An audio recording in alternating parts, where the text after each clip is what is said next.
County Board of Education, it's November 19th, 2024. I'd like to ask Coach Ray if he'd lead us in the Pledge of Allegiance.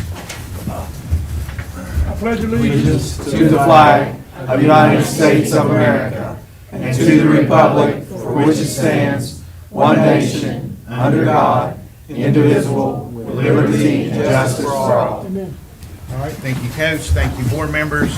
Let the record reflect all 5 board members are attending this evening. Ms. Whitlock joining via Zoom.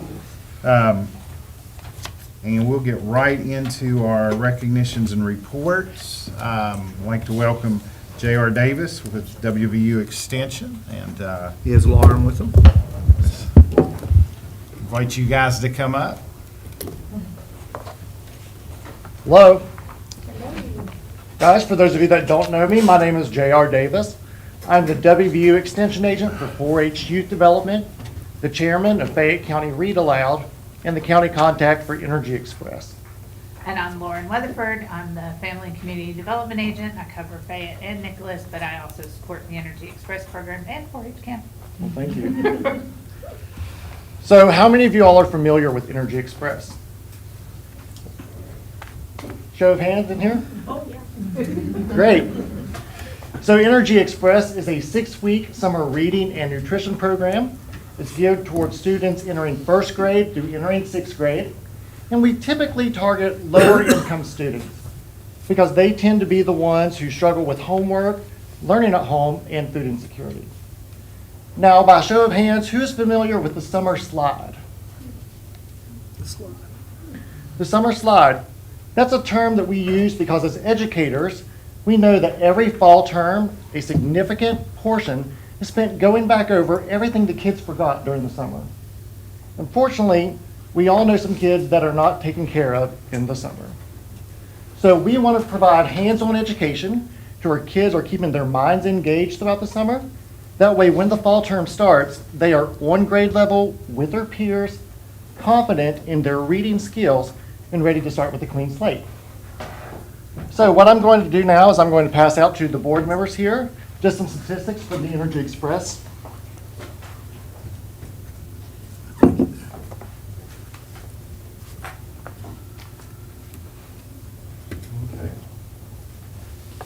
So what I'm passing out in front of you is statistics from the statewide Energy Express program.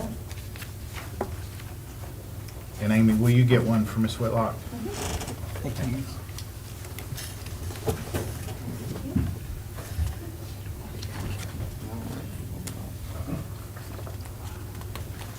Okay, so you can see from our cover page, Energy Express for 2024 was held in 48 sites in 26 different counties.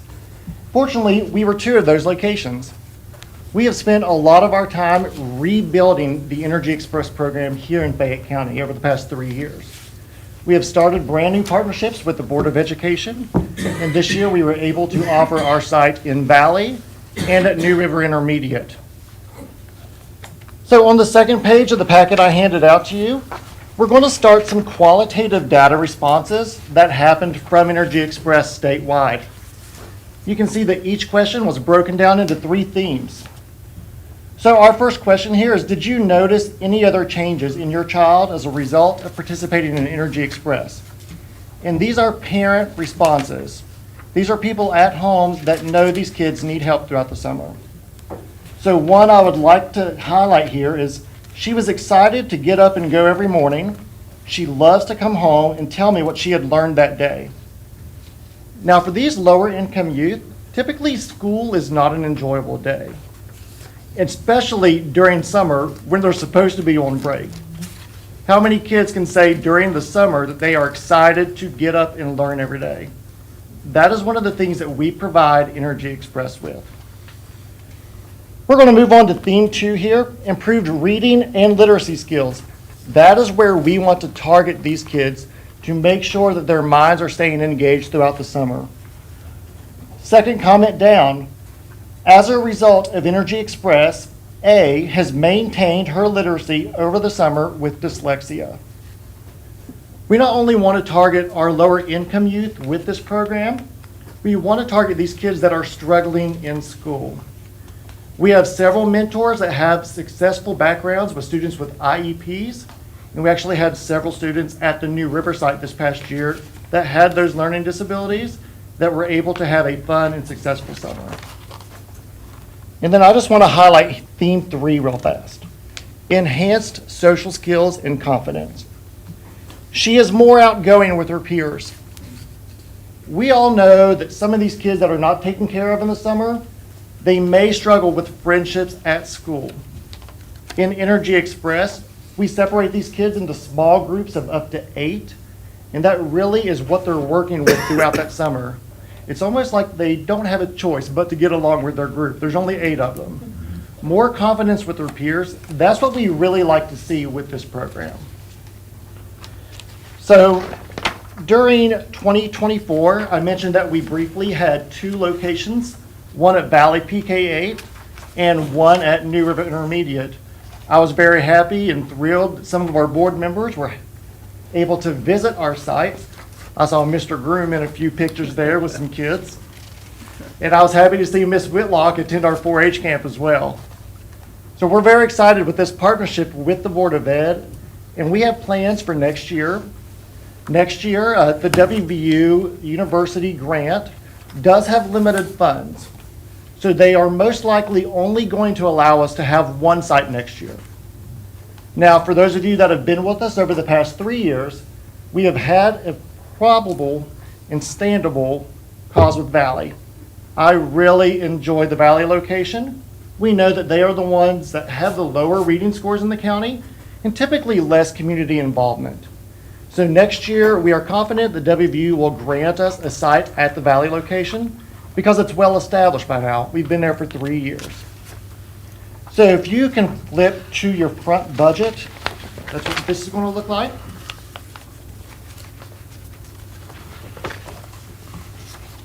You can see that we break down our Energy Express budgets into local funding costs, state funding, and the total funding.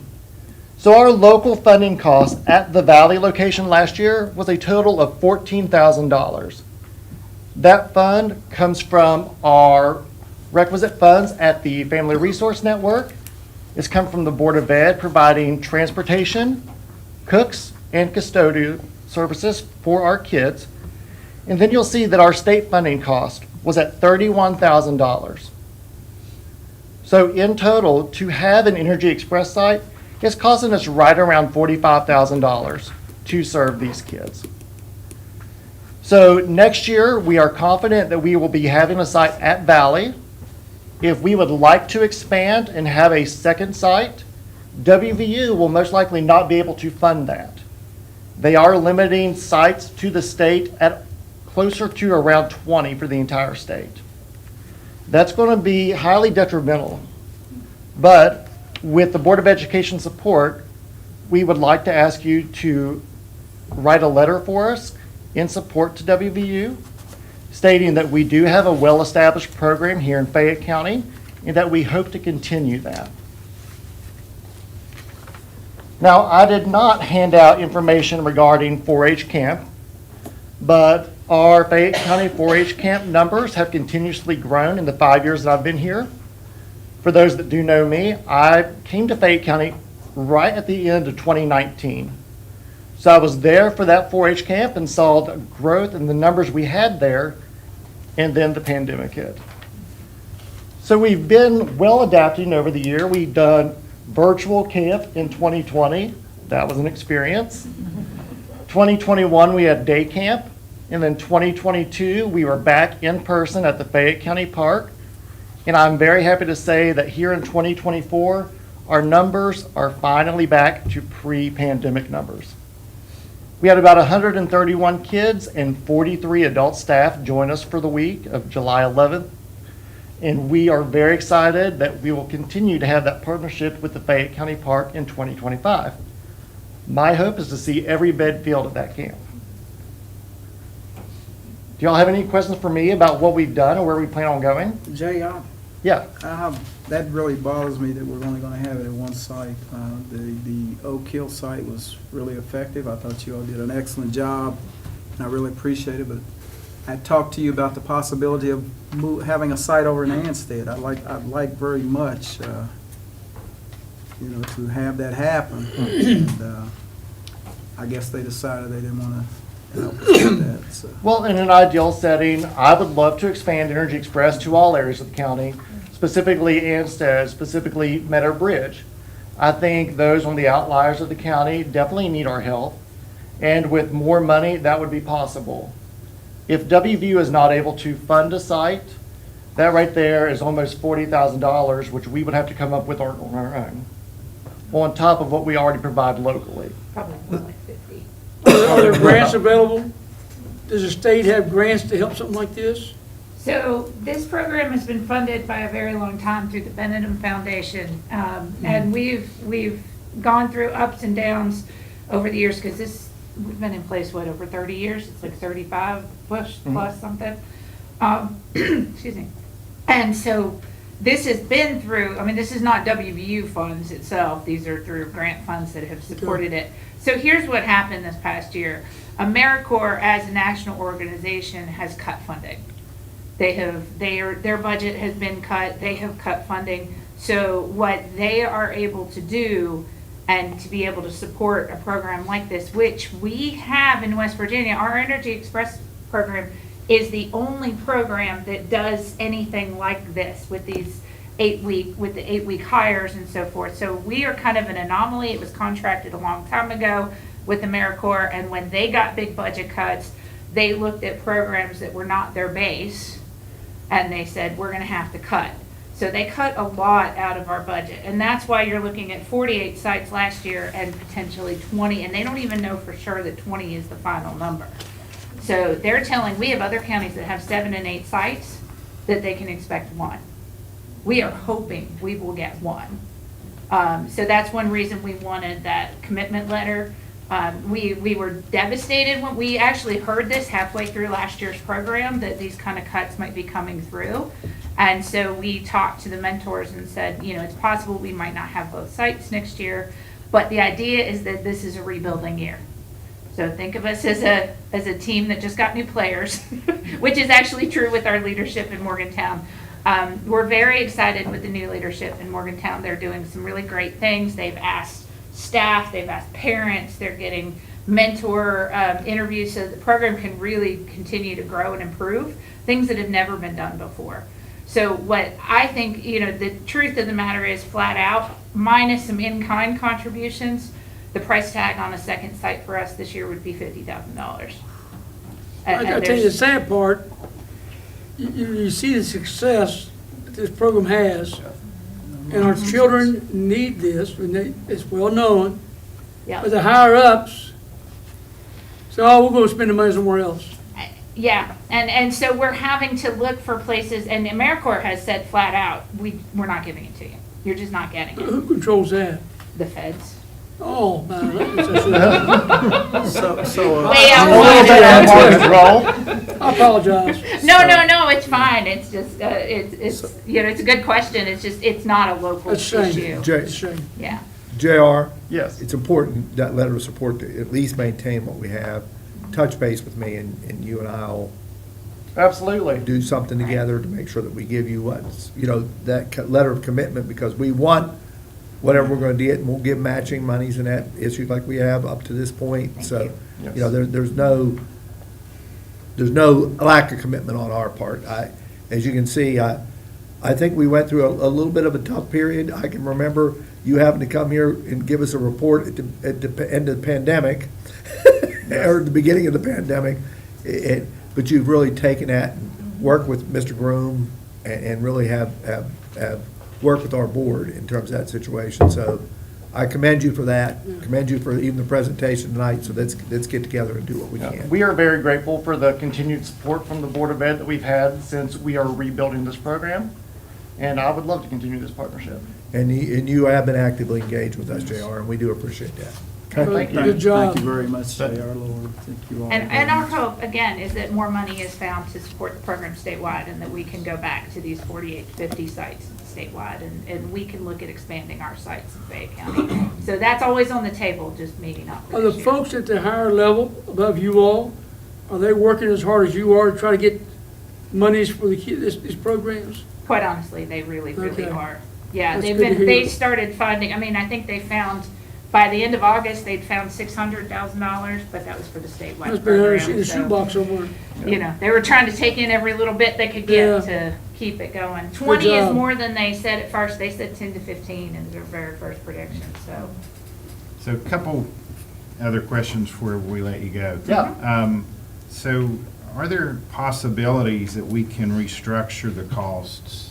I mean, I look at AmeriCorps Housing, $21,000. You know, are there other resources that we can utilize versus AmeriCorps? Are we locked in? Well, Energy Express is an AmeriCorps program that's partnered with WVU Extension. Right. So what AmeriCorps says on the federal government side, we really don't have an option. We have to go with what their recommendations are. So our option there is to look for an equivalent program with different resources. So, Mr. Gray, there is a possibility, it has been done in Mineral County where local funds were provided to support other staff members. But quite honestly, we have the most miserable time finding the AmeriCorps members to work for the program. And if we were to pay them less than what is listed here, I can't imagine we would get anything. And I know, does that include some of the scholarship monies and things Yes. like that, all that's in there? So second question is, logistically, I don't know how possible this is, but could we have a centralized Energy Express where we brought kids in from all over the county? Yeah. I mean, I'm not saying yes, it's a done deal. So what we would have to do with any of this is we would have to talk to the people in Morgantown, and I would probably have them come down here to talk to you all and look at some of those options. But I think that's on the table. Yeah. I don't know of any reason why it wouldn't be. If we were to offer a centralized location, our biggest obstacle would be transportation. Getting kids from whoever from the county to our centralized location. Generally, that would be on us, right? And I will say this, I know that Yeah. one of the reasons that you all chose Valley, because we've had Valley, you know, we've really been focused on that site, and even with lots of construction fun, we've It worked with it. was a difficult one last year. No doubt about it. That if you take the program out of that local avenue, there will be parents who will not send their kids. They will not ship them to Fayetteville or Oak Hill to do it. And so that's just something to consider, is how, you know, are we still targeting the audience we want to be targeting? But the choice of sites is really the board's preference. That's where you all are helping us fund it. We have deferred to your wisdom based, I think, on test scores and student rates and different things. So my question, I would give that back to you and say, if we did something like that and had the transportation addressed, would we be getting the students we want to be getting? Yeah. Definitely will defer to Mr. Groom, who represents us in those discussions, and we'll share our thoughts with you. One question on what Mr. Gray has asked. If you go to a central location, and still the same funds, can you still service more kids? We would have to look, and that would depend on if we got approved for a site, and if we got approved for a site, you know, then how many can we get? I was going to say, I mean, on one site, bringing them in, Yeah, does it give you the opportunity to increase the numbers you serve? maybe. Just let me share with the board, and is Matt here, back in the corner back there? The only trouble that we run into when you deal with the transportation into the spectrum is even when we're servicing a site just like Valley, because of the ability to the amount of buses that we have, okay? Like, our expenses on the buses, I don't know how many we had down at Valley this year, I don't want to say the wrong number, but 3 or 4? Did we operate on 4? Matt? For the summer? For the How many summer? were Energy Express How many last buses? year? It was before I got there, so I'm not. So, you know, like, well, We had 2 buses. 2 buses, and normally in that combination to cover the Valley area, we run 9 or 10 on a day-to-day basis to cover every hollow and every road and every, you know, area. And so what happens is, only because it's really just a transportation timing issue that we deal with, if you try to cover the whole area. Just say, for example, we even upped it to 4 or 5 and had a centralized location. You can't run up every Holland, you can't run up every road. So some kids that are 2 miles up, you just have to make the decision, or even they're 30 miles away, I can't handle that 30 miles, I can only go 20 miles, because that or I'll have the kids on the bus for 2 hours and a half, or some ridiculous amount of time. So we juggle that. I mean, I've done that enough in my career, and I think Matt understands what I'm saying there. That's one of the problems. So that adds another obstacle to the issue. Doesn't mean we don't try to overcome it the best we can. But I almost felt like at times I was choosing a bus route because of what I had to do, and I was leaving someone out. And that bothered me, leaving someone out. Sure. Let me ask this, our target date for our application is the 15th, right? Of December, yes. Yeah, so one of the reasons we want to get, that is not the absolute drop dead date for the application, but we want to get ours in early, so we're at the top of the stack. So if there is discussions about maybe changing location in any way, we would need to do that prior to the 15th. So I would want to send an email tomorrow to Morgantown. Would you like us to contact them and say our board would like to discuss some different options? We gotta do something. Mr. Groom, what's your thoughts? I think so. I mean, I think we need to, because I was hoping you guys know, JR, you know where I was. Yep. I wanted those 3 sites. I guess I'm being greedy, but, We would, JR and I would love to do it. The biggest question is, can we afford to pay for it? Lauren, how would we be able to do that? Like, would they participate via Zoom in an upcoming board That would meeting? probably be what would happen, yeah. okay. Okay, we could, Amy can give some dates. They're also in the middle of a move from one side of campus to the other side of campus right now. So yeah, I would say a Zoom. Either they're going to want to leave because they want to get out of the chaos, or a Zoom would be the best option. But if they want to Zoom, maybe we can set up during a board meeting, just like this Okay. tonight. Absolutely. And our board can ask that question, whatever. We've got one on the 3rd of December. Okay. Okay. So just a thought, that might be an opportunity.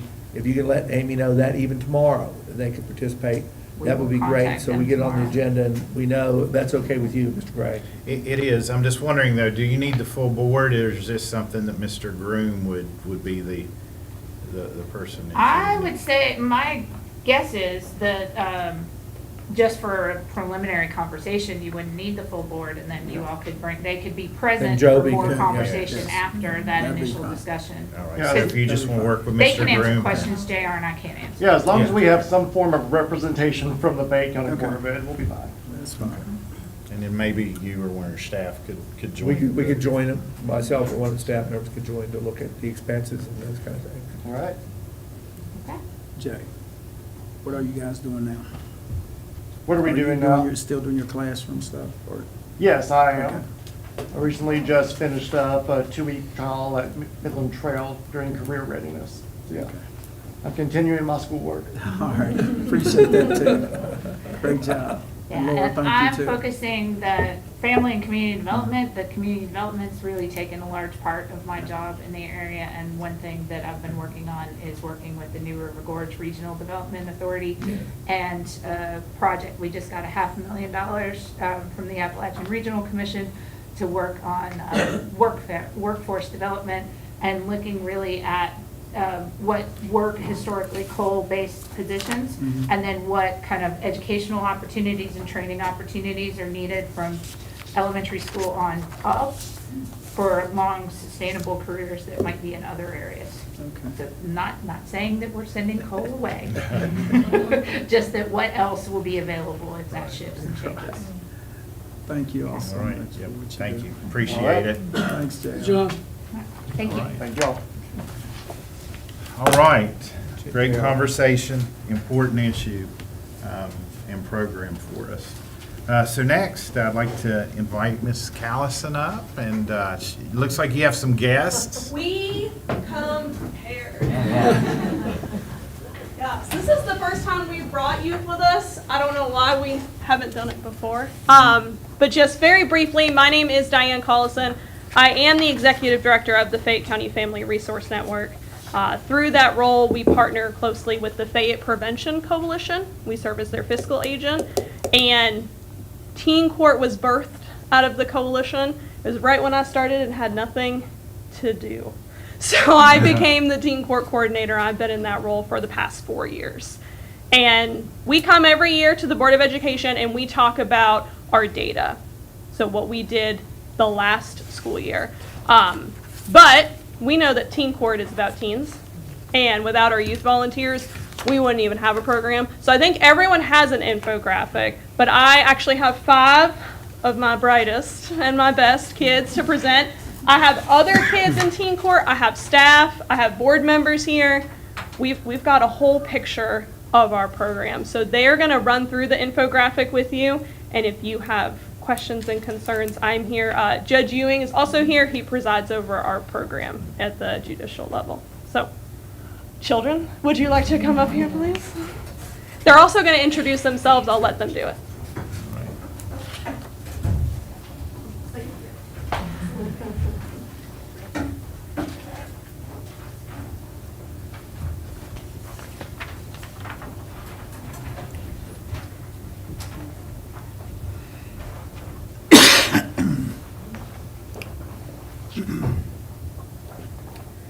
Good evening. I would like to thank you all first for letting us be here. My name is Evie Jones. I'm from Midland Trail. I'm 14 years old, and I am in the 9th grade. I joined Teen Court about 3 years ago, and I have loved every minute of it. It is such an involving program, and I would love to see us continue it for years to come. Today we will be talking about our data infographic with you all from July 2023 to June 2024. I would like to forewarn you that there are some things that have changed on this graph, but we will hit those once we get there. We had 24 juveniles participate in Teen Court last year, 8 more than the previous years. We had 21 of those be tobacco on school property, and 3 of those were shoplifting. My name is Rikard Wood. I am 15 years old and a sophomore at Midland Trail High School. I'll be talking about the completion rate. As she previously mentioned, since the printing of this, there's been some changes. So out of 24 juvenile offenders, 12 have successfully completed their disposition, and 1 is still completing their disposition, leaving the completion rate to about 50%.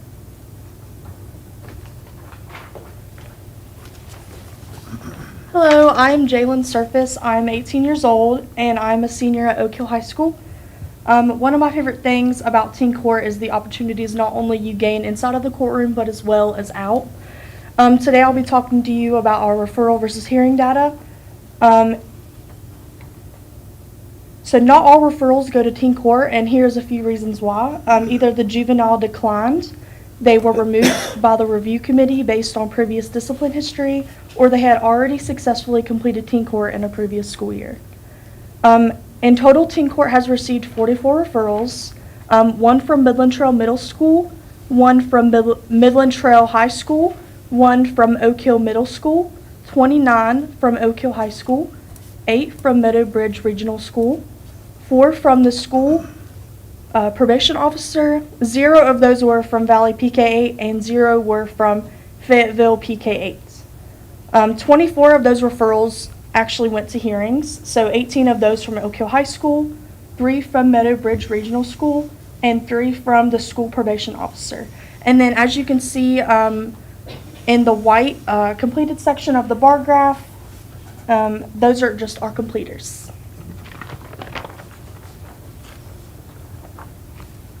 My name is Jaylee Persinger. I'm 17 years old and I'm a senior at Midland Trail High School. My favorite thing about Teen Court is that I get to have a positive impact on my peers and the overall impact on my community. So if you look, I'm glad to say that our program is growing. We had a total of 56 youth volunteers attend Teen Court monthly hearings and extracurricular events last year, and that is 16 more than the previous year. If you look just to the right, you'll see youth volunteers by school. We had 3 students from Fayetteville Pre-K through 8, 2 that were homeschooled, and 18 from my school, Midland Trail, and then 30 from Oak Hill, and the white section represents the 3 that go to Meadowbridge. Sorry. Hello, I'm Lily Harmon. I'm a senior at Oak Hill High School, and I've been in teen court for 4 or 5 years. I've been here since the beginning. I was there for the Zoom calls at COVID. So 56 of our youth volunteers have gained 983 and a half hours, which was 395 more than the previous year. And our 12 of our juveniles, sorry, that changed, completed 216 hours. And Teen Court has presented scholarships to 3 graduating seniors, which was $2,250. And my favorite thing about Teen Court is not only does it get us involved in our judicial system and show us like real life skills that we need, and it gives us community service hours, which is really helpful for seniors like me. But also it's a big family too, with a great group of kids. And we have a yearly dinner, and we've done escape rooms, and we've served as pages for the legislative station at the Capitol. That's great. Y'all say. I know that Mr. Hoag and I spoke briefly this morning, but do you guys have questions for my youth volunteers that presented, or questions that I can answer about the infographic specifically before we kind of delve into any further topics we want to discuss? I think I want to hold my question because it may be. It may be both? Yeah, it may be both. Okay, so. okay. Well, then I might have you guys sit back down then. I'm That's impressed okay. with these young people. Yeah. Thank you. Thank you, guys. Yes, I think I've had all of you, I feel like from the start, like they are my children. All of the children are my children. And like Lily said, like we are a family, and we are there to do a job, and they do their job better than I could have ever hoped for. Well spoken. But we have a good time, and it's just a safe space for our kids. And I've got other adults who do teen court, and I'm not the only one who says it's the best part of their job. So, Well spoken kids. so I'm very proud of them, always. Yeah, y'all can go sit back. Sorry. I go on and on about all the great things. But your question, Mr. Gray. Okay. And Or your comment. Okay, and it may be, I think this is a great program, right? Thank you. So, we've increased some. But I guess my question is, I think I've asked this maybe every year. Probably. So I know that you only have so much time to dedicate to this, right? Yes. So Because so this my is not one- my paid position. Right. I helped create teen court with the judge because we believed in it. Right. And the judge knows that, he's overworked, and we're all overworked, and we're all underpaid. But it's really not about that. But to address your question, I think on capacity. Yeah. you know Yes, where I'm going. we would love for this to be a full-time position. Right. The judge and I have discussed juvenile drug court, which is a different part of state code. The highest charge we would hear in teen court would be a misdemeanor. So as far as substances go, we could take simple possession, but a juvenile drug court could hear higher charges than a misdemeanor. So there is a whole other aspect of juvenile offenses that we could hear if we had a court system established here in Fayette County. And I think it's a goal of ours, but of course funding, time, capacity are all going to be questions. So we are at capacity on what we can handle. The max amount of cases we could hear a month would be 3. And I think out of that 24, we essentially did that last year. I think we had a lot of nights of 3 cases a night. And of course, we don't meet 12 months out of the year. During the summer, we're usually off because a lot of our referrals do come from the school system. We can take referrals out in the community, but bridging that gap with law enforcement is a barrier. So we do rely heavily on school referrals. So those 24 is really out of like a 9-month period. And that is capacity. You can see that it was 8 more than last year. Yeah, that was a lot. We were very busy. So to follow up, my next question would be, how And where would we get additional funding to do more? I think that's the $1 million question. Okay. Of course, I'm a grant writer and a lot of our staff are grant writers, but we know that a one-year grant doesn't really solve our sustainability issue. We do collect fines, which is written in state code. So currently the county, town of Fayetteville, town of Anstead, and city of Oak Hill, $5 of every fine paid to those entities does go to a teen court pot. But really, that's for our program. That's for the scholarships. That's for taking them to Charleston. That's for feeding them, because we know the kids aren't going to come without the food. That's why they're really here. So that pot of money, while it sustains our program, we would have to not have our program for several years in order to build it up to be a paid position, and then you wouldn't have money for the things that make your program beneficial. Yeah, the teen court fee is assessed to the tickets at the county level and various municipalities. It's not enough to sustain this position. Because realistically, it's even more than a full-time director for it, but also, I mean, you're pretty much at Well, capacity, I mean, right? A lot of these teen courts, the director is essentially the one that's doing all the work. I mean, I haven't presided over a teen court hearing, so that was two last year. Other attorneys have volunteered. Right.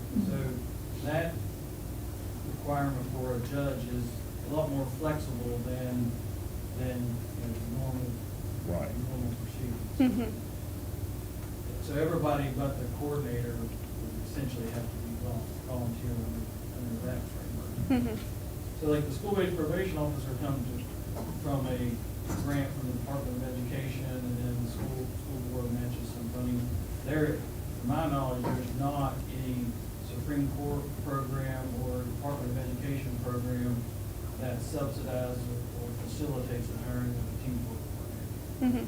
So it would have to be some other grant that's out there, and I think it would have to be a grant that would last for enough years for someone to want to be employed in that position and give up another position. A year-to-year grant isn't going to be a sustainable, sustainability to have it full-time. And there is a West Virginia Teen Court Association. We do meet monthly, the coordinators and I. And we're all different pieces. There are other FRN directors like myself who run their teen court program. In Nicholas County, it's the juvenile probation officer there. So I can say pretty confidently that there's no teen court in West Virginia that is their only job, is to make sure teen court happens. And I think all of us would agree that there's plenty of work to do for that to be a position, but we're all facing the same barriers of like, how do we find sustainable funding past a one-year grant funding opportunity, and to get the right person. It's very hands-on, as you can see. And it takes the right type of person, I think, to run a program like this. So I have another question, but I'll open up to the board members, other members. I'm gonna ask probably a dumb question. No. What's the possibility of having legislature or somebody to sort of move you all up so you can have more capacity to handle more juvenile cases? Because we know, I mean, as the way society is changing, there are other avenues and other crimes or things that happen. Am I going down the right road? You mentioned the juvenile drug court, which is, would be a formal legislative approved court that has funding for a position through the Supreme Court. That would have a different capacity, would have a treatment team sort of like drug court and family treatment court does, and would operate as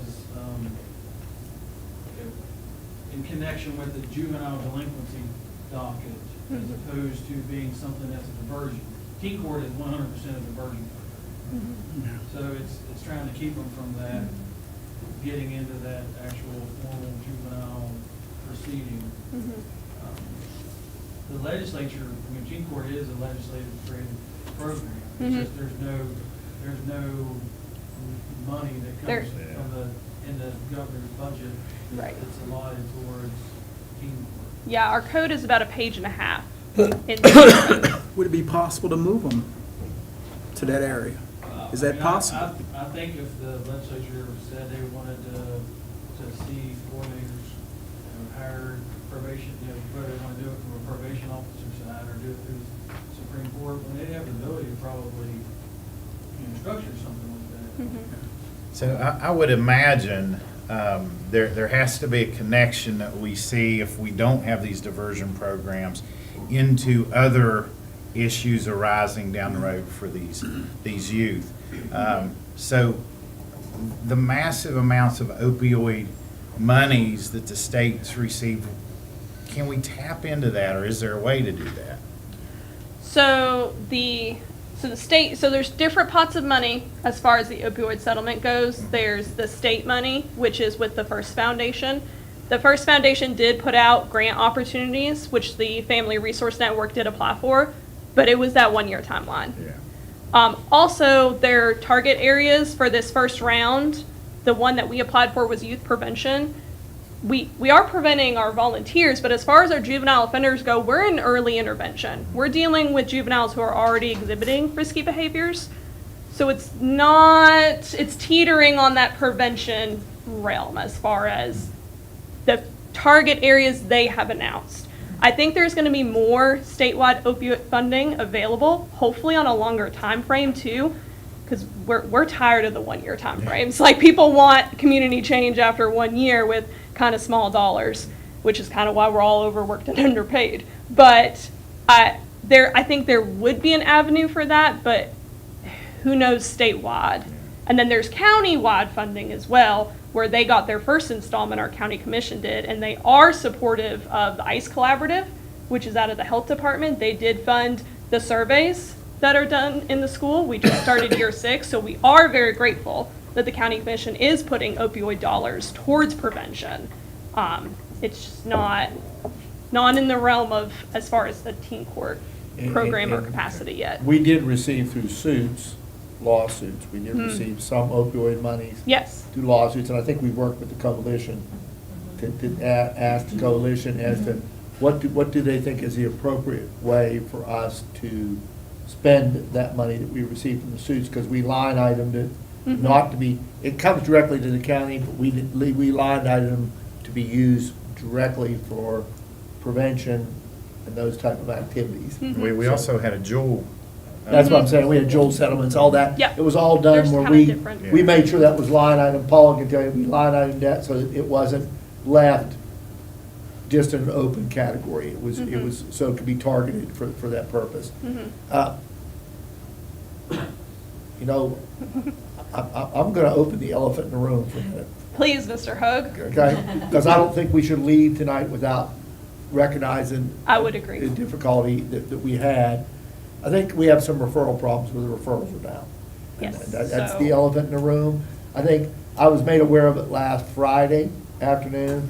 My school safety officers are pretty good about having a conversation with me once a week.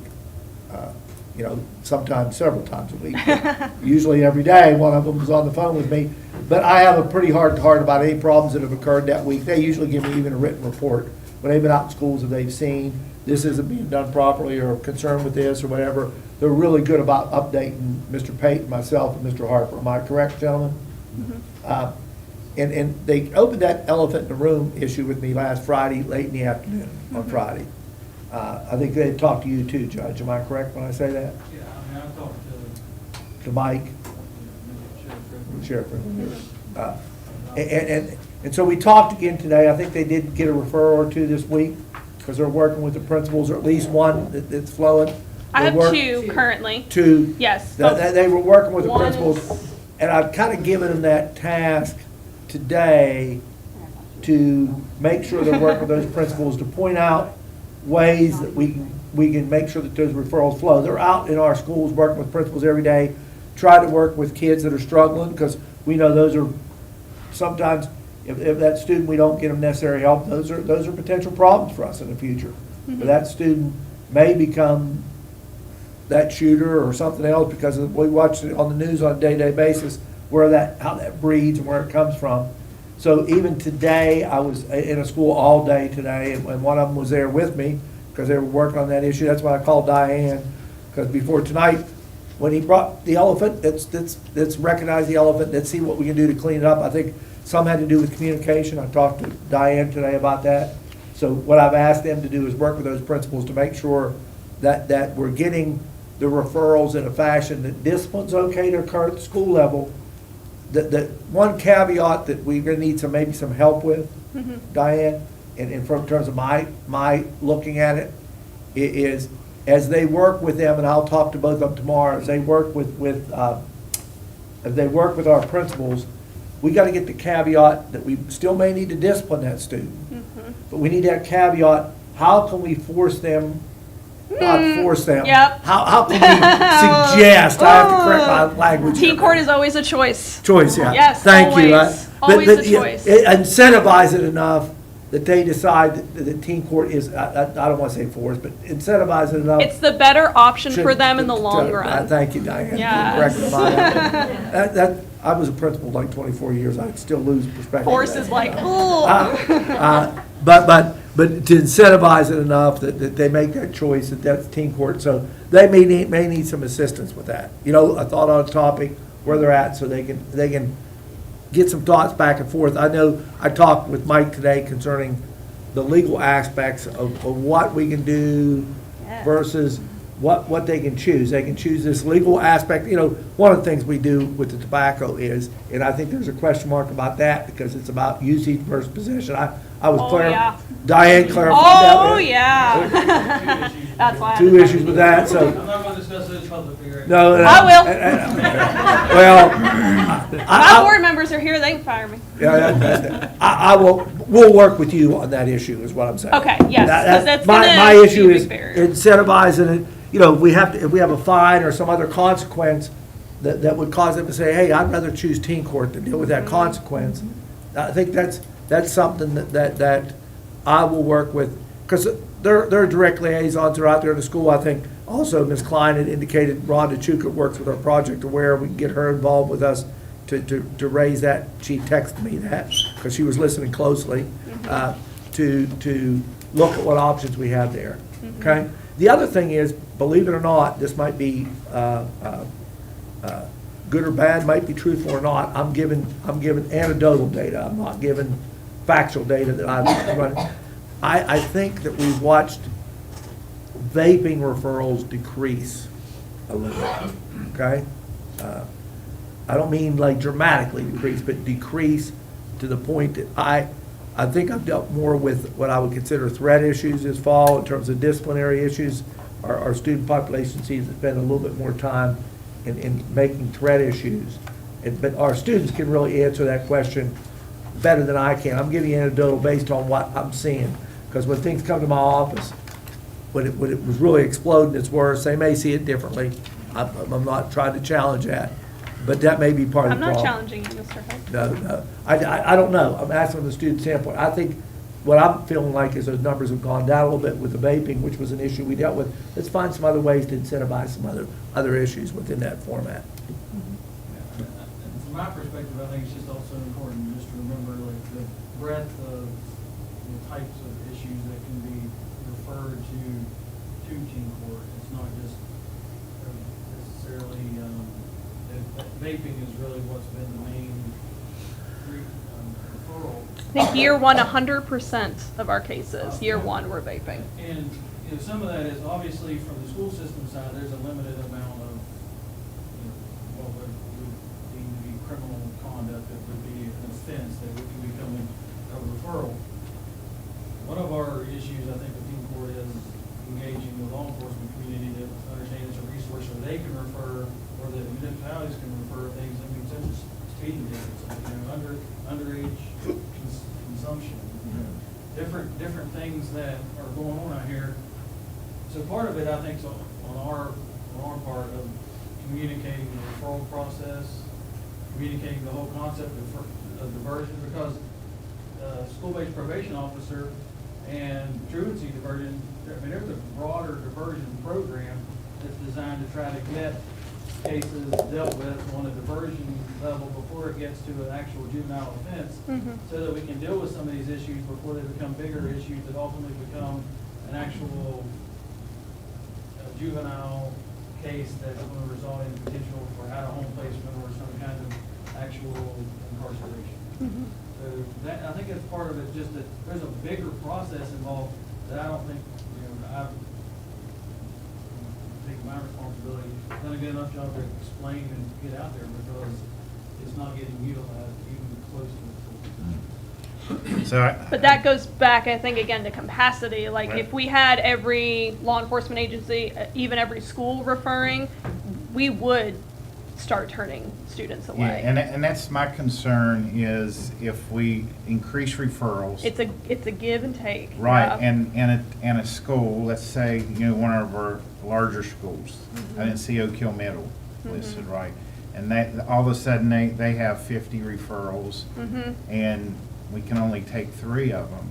Right. We've gone back and forth of putting like a limit of how many a school could refer, but again, that one past the limit could be the one. Yeah. Could really need that intervention. Could really need some positive peer pressure, because part of the juvenile offender's disposition is jury duty. So they get to interact with the youth volunteers and get to make a decision on another student who's in trouble. And someone who's engaging in risky behaviors really doesn't feel like they have any power themselves over their decisions, let alone to influence someone else's. So the program as a whole, I think, is really impactful. But again, like that give and take of more referrals, we're at capacity. It's a balancing act that we've kind of been managing, I'll say, for the past 3 years. This is our 4th year. And my group and my kids and myself, we do what we can to keep it going, but we are well aware of our issues and our barriers, I'll say. Can I speak? Please, Katie Johnson. So right now we are set up to only hear kids who've been tried vaping first offense. After they've been caught second or third time, then they go somewhere else. And we feel that we would better serve kids who had been caught second or third offense. It's a greater penalty and a greater chance for them to learn from their mistake. First offense vapors coming to teen court is kind of backwards. We're giving them a greater penalty, rather than cessation. Let's get them into cessation classes at school, and let's do school punishment first, and then, you got caught again. Now here's this opportunity to go to teen court and to become a member of something else. I think we just have it a little bit backwards. And I would agree. That would help us cut down on our referrals of first time, then less kids are going to be second, third, hopefully. I think also if we were to move to a second or third offense, the narrative we hear a lot in teen court as far as vaping offenses go is that the vape wasn't theirs, they didn't use it, and they don't have a problem. I think a lot of that narrative goes away when it's not your first offense. I think my youth can attest to that they would have a better argument as an attorney. That makes sense. As a prosecuting attorney or a defense attorney, because the defense attorney is there for the juvenile. Like, we want what's best for the kids. And you can really change that narrative pretty quickly when it's not your first time. Clearly, it is yours, and that student then might be able to say, I have a problem. I think once we had a juvenile offender get on the stand and say, yes, he had a problem with vaping. Out of all the vaping cases we've heard in 3 years, I think one student. There's no doubt, because we listened to the word, I was just holding it for them. I'm sure you guys have heard that statement. I'm just holding it for them. But you're right, when you get to second or third, just hold them, you should learn from the first time that. It's not as strong as a defense. Yeah, not as But strong. a first-time offender, it's hard for us to negate that when we don't have any other facts or information to say that is not accurate. Here's one of our struggles, Diane, but I think we can sit and work this out. I think so, really. There's not a question about it. I have to be honest with you. By the third time I catch a student doing that, If I let them slide too much, then I've sent a message within that school setting that it's okay to vape. So I've got to make sure that I have a strict enough punishment on the one side, not teen court related, because I can't just let them keep going down that path because of what we deal with on a day-to-day basis. And So I think- certainly agree. And I think you agree with me. You and I kind of Certainly. reiterated that today. So Certainly. I think that's just where we've got to get all of our pieces together to make sure they understand, hey, we're still going to deal, they're going to deal with our disciplinary factor with that situation. But they can also receive the help from teen court at that point. Okay? No, I agree. And we And, just have to find the right combination to make that happen. and as far as like second and third time offenses, we're strictly talking about vaping. I don't want a student to be vandalizing a school on their third, like, or a fight, a physical altercation is a referral I got. Yeah. Like, that's a first offense. Like, we don't have to wait on that. It's just like Katie had mentioned, we want our schools to be offering cessation. We want them to be offering information and time for that juvenile to make change themselves. And then if that opportunity is given and if that change isn't met, if the incident happens again, then we escalate it. But starting at teen court for first-time offenders, again, that narrative is there, and you got to keep going up from teen court. So what's your second if teen court's first? Like, what is more, not saying that there isn't more elevated than teen court, but if you go kind of down after teen court, I agree with Katie's language, it does seem a little backwards. So, One thing I think is important too is when we have the actual teen court process and the kids don't follow through, or the families don't follow through, there has to be enforcement on the back end. Otherwise, I'll do this, I won't do, I'll just go through the motions, not finish it, and there's no consequences on the back end. They took what was the path of least resistance, and there was no consequence for that. So from the vaping standpoint, it's important that whatever tickets it's issued, if it's in order to avoid having to pay the fine, that the ticket is actually then enforced when they fail their disposition, because otherwise. and as you can see, about half of our students do fail their disposition for a number of reasons. And has that increased? Because it seems like in the past, we've seen a higher rate of. We were a little higher than 50% last year. Year one, we were just under 50%. So it seems pretty on par with our completion rate so far, which again, we're never going to have 100% completion rate. I would love to see it higher than 50%, but that is here or there. Yeah, so what happens when they don't complete? Do you guys give a report back to us?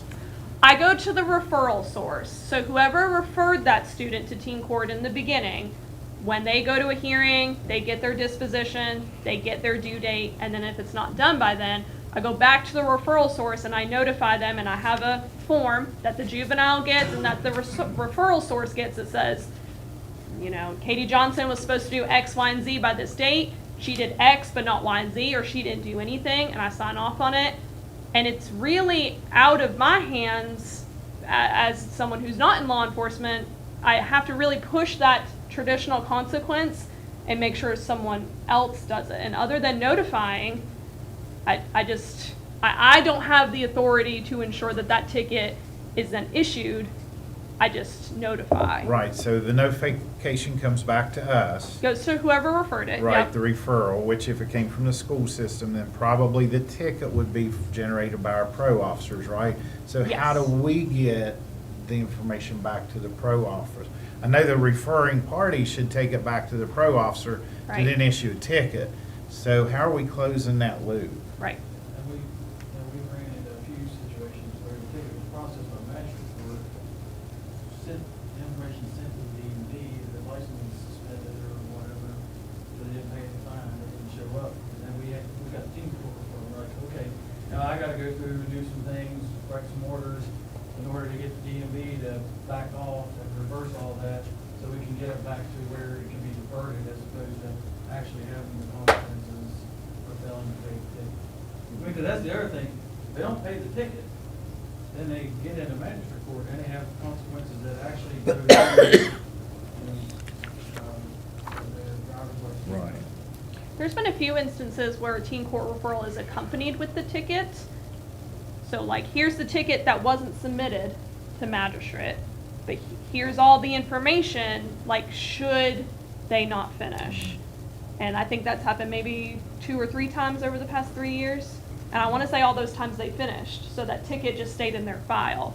But there is an opportunity there for a ticket to accompany the referral, and then at that time, if they don't finish, I have the ticket in hand, could then process it. But I think, I don't want to make that a barrier to people doing a referral, because the point is to alleviate pressure off the judicial system and off law enforcement officers. So I don't want to instill like that requirement, but it's helpful if a ticket is written and ready to be processed. Well, So it's another idea, another avenue. I think, Diane, a couple I think we're things. going over. No, that's okay.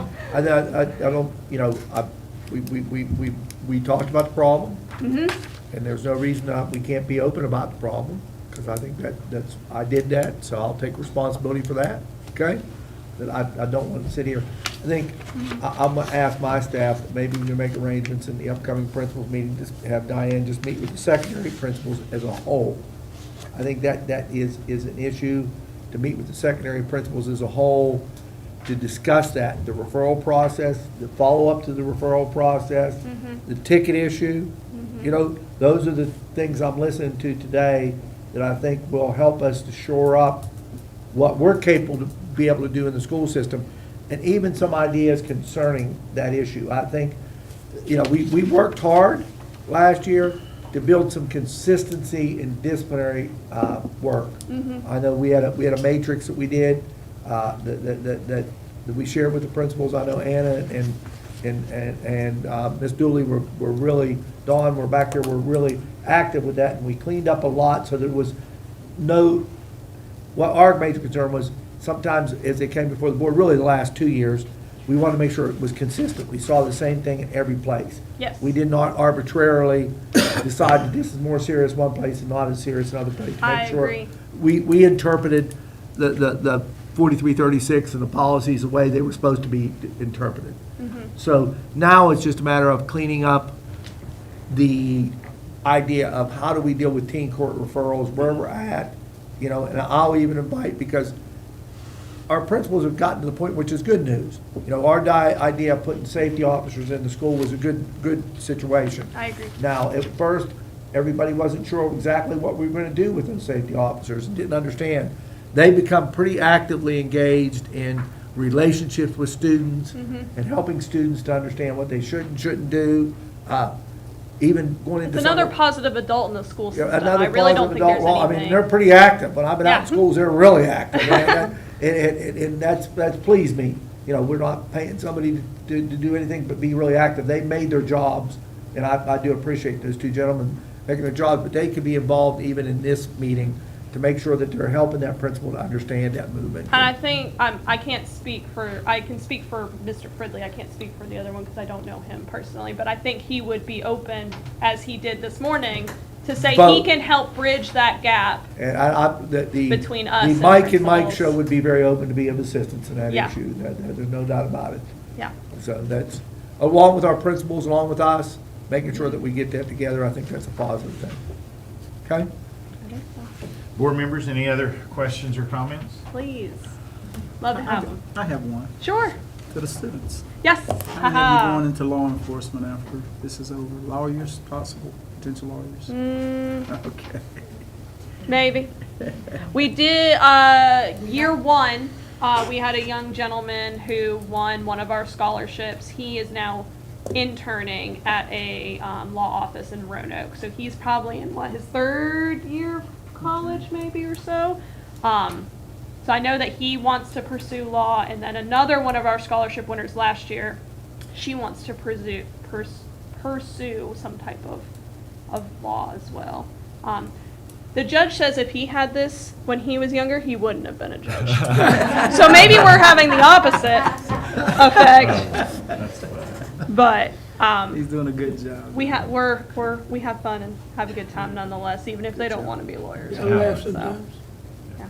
Any other questions? And we're proud tonight, we have a temporary Supreme Court justice with us. Just Yeah. temporary. You did a good job.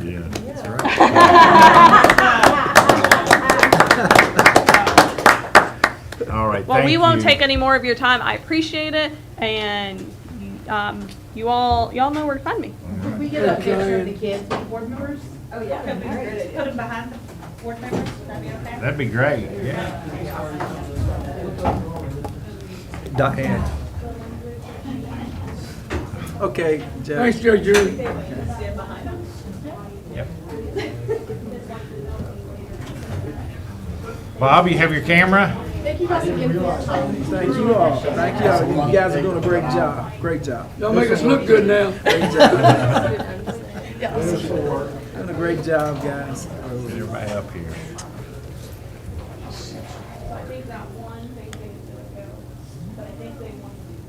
A lot of cameras out there. There's so many cameras, I don't know which way to look. Hey, Anna. Thank you all. Keep up the That good meeting's work. Good job, December kid. the 4th, is it not? Do we have any major speakers that day? You. But I mean, I have an extracurricular meeting, a special one that afternoon that comes up later in here. Do we have time for Diane and them that day? Okay. Do you hear what the date is already, Diane? December the 4th, and I'll call Mike and we can have that. She sets the agenda. I want to make sure that we get that rolling. That's something I'm real proud of. Mike and Mike are really working with. Well, I think that's a role. They might be able to incorporate the piece where if they don't complete, the ticket needs to be That they can issued. help us. Yeah. That's where they're working with our principals to do each other. Which, you know what? And she doesn't know the other Mike, but Mike Dickerson does much like Mike. That's great. I'm appreciative of that. I've been working with them, and it's like, whoa, these guys are further ahead than I thought they would be. All right, our room cleared out. Say, anytime you all need a full room, just let me know. I'll bring them back. All right. It's good for them to see all this too. It is, absolutely. Good work, yep, anytime. All right, Miss Kincaid Klein, you're up. Okay, so Amy, have you passed that on? Okay, so you have a copy in front of you of the school year 2025 school card. I apologize, this is the first time I've had a chance to get to meet with you regarding this, and so you can see, I only have August and September on there. My family troubles have stopped me from moving on, but we'll have October and November ready for you at the next meeting. So a couple things I want to go over with you. We started on the front page this time with academic achievement. I want to show you the baseline number that shows you a trend for us, so you wanted to see this. So we see 91.03 was 2 years ago, what our attendance rate was. We went up to 92.4 at the end of last year, and you can see we're currently trending in the 93s. Wow. So I wanted you to see that, so you have that. It was a little hard to figure out how to put it in there for you to see it. Chronic absent rate, we've only looked at that for a year. Last year, we averaged 23.03 when the whole year was up. This year, we're trending right now at 17%. We want that number to stay below 20, and right now we're holding our own on that. It's a challenge. That was, again, we talked a whole lot about the different kind of work that we're working with that. Dropouts, I gave you the rates of dropouts right there. 2 years ago, we had 22 dropouts. We did increase a little bit last year to 25. We are below last year's number of dropouts right now. We're at 3 ending September. We were ahead of that last year. And generally speaking, for dropouts, is there any particular month or time frame that they start escalating and get higher? I got to October. No, last year, I'm looking at last year's data. Last year, we actually had more in September than any other month. Really? That's great to see. Well, and I think a lot of that comes from Mrs. Hedrick is chasing down the kids at that time because it's the beginning of the year. So it's a lot of kids who have sort of lived on our rolls for quite some time. They really have never been in school, but we haven't claimed them as a dropout. It's not the same level of really what you see throughout the year, where it's like 2 dropouts per month or about, because those kids are actually physically dropping. They're present in school. Keep up with it with all the possibility of, homeschool, Yeah. virtual school. So, I mean, it's almost, because they don't let us know what they're going to do. No, it's a bit of a challenge, but she's a good one to take on that challenge. She's done a Or fantastic Sheriff job. and- Yes. Sheriff Hedrick. Yep, that's right. But, and you warned us, our dropouts, we were going to see a little bit of an increase because impacts to the attendance rate, right? We wanted to. Yes, yes, and we may see some more of those this year because what they've been able to do now is the state is focusing on attendance, which is fabulous. And Mrs. Hedrick has a team in our county that goes regularly to meetings that we talk about different kinds of things related to attendance because it's a huge state issue as well. And so in that process, they've given what's called administrative ability for her to drop people. We used to never be able to do that. There's a bunch of hoops you jump through, and it should be that way. But there's certain kids whose names have just been kind of sitting there, so that creates issues in these other two areas because they just live there because we can't find them, we can't drop them. So there's steps she's got to take, and then she can administratively drop them, which she's never been able to Now, do before. Do they show up as a dropout? Yes, So yes. they do show up as a dropout, even though it could be that they're just an itinerant, right? They could go homeschool, could have moved across the I country. mean, if she can identify them as homeschool, then they're identified, the drop code used takes to homeschool. It says What does she have to do to homeschool. identify that, though? A lot. She makes home visits. Say. Yeah, I mean, it's like a whole plethora of things. She hunts things down. She gets word on the street. I mean, it literally is, even when Judy did it, I remember Judy saying she was like a little detective. Sheriff might not be the right word, detective might be a better word to describe her job. But she literally has to work hard to be able to try to find, talks to grandmas and grandpas. You know, over time, your attendance director becomes very knowledgeable of the families, and that helps a whole lot. And I'll tell you, one of the big pluses we have with Ms. Hedrick is her background knowledge of Fayette County allows her to be able to approach attendance instead of a punitive way with our families as a helping way. So even though she's taking them across the street, so to speak, she's trying to help them as much as possible. So that's very important, and that seems to be helping us a lot. I also placed on your document the graduation rate. You can see from last year, 89% up to 92.5%. We did see more graduates, and again, that was an expected piece. Those numbers we have to wait to get that data, so that's why it's on this report card. It was not on would not have been if I'd have provided it to you in August. The two beginning base numbers for suspensions and discipline referrals, we did increase last year, and so I just used that. That was our number last year, so we want to bring that number down. Now, you can see part of the frustration Teen Court was related to discipline. Look at those discipline numbers. Those are significantly lower. Typically speaking, we do see higher numbers with discipline, but we did a really good job coming out of the gate with some PBIS work. We still have a long way to go with that, and we're going to talk at the December principals meeting about resetting, because every time you have a holiday, you really want to do a reset with all those expectations. So a couple principals have kind of caught on to that, and you'll see if we were to pull this out and tease it out by school, you would see a couple examples of that. Any kind of break we take, the week of Thanksgiving, when we come back, kids will start acting, Halloween, we have problems after Halloween. So any holiday or certain things, we've got to make sure we're always doing a reset with all things, the expectations of the school, including bus. We need to reset bus expectations as well. And I'm going to make a comment here. Mm-hmm. I think the support the board's given to deal with tough disciplinary situations, that has a ripple effect. Yes, it does. It has a ripple effect because what happens is students realize there's a cutoff point to their behaviors. It's not just, I can do what I want to. So you gotta commend the board with that issue. And I think our principals, when I've been out, have really worked on supervision within the school setting, trying to get more Yes. people out in hallways and areas that all of us know that play that role as a principal where you have your problems. So we're hoping that reduces them. So to give you an idea of where we're at now compared to where we were if we just compared last year.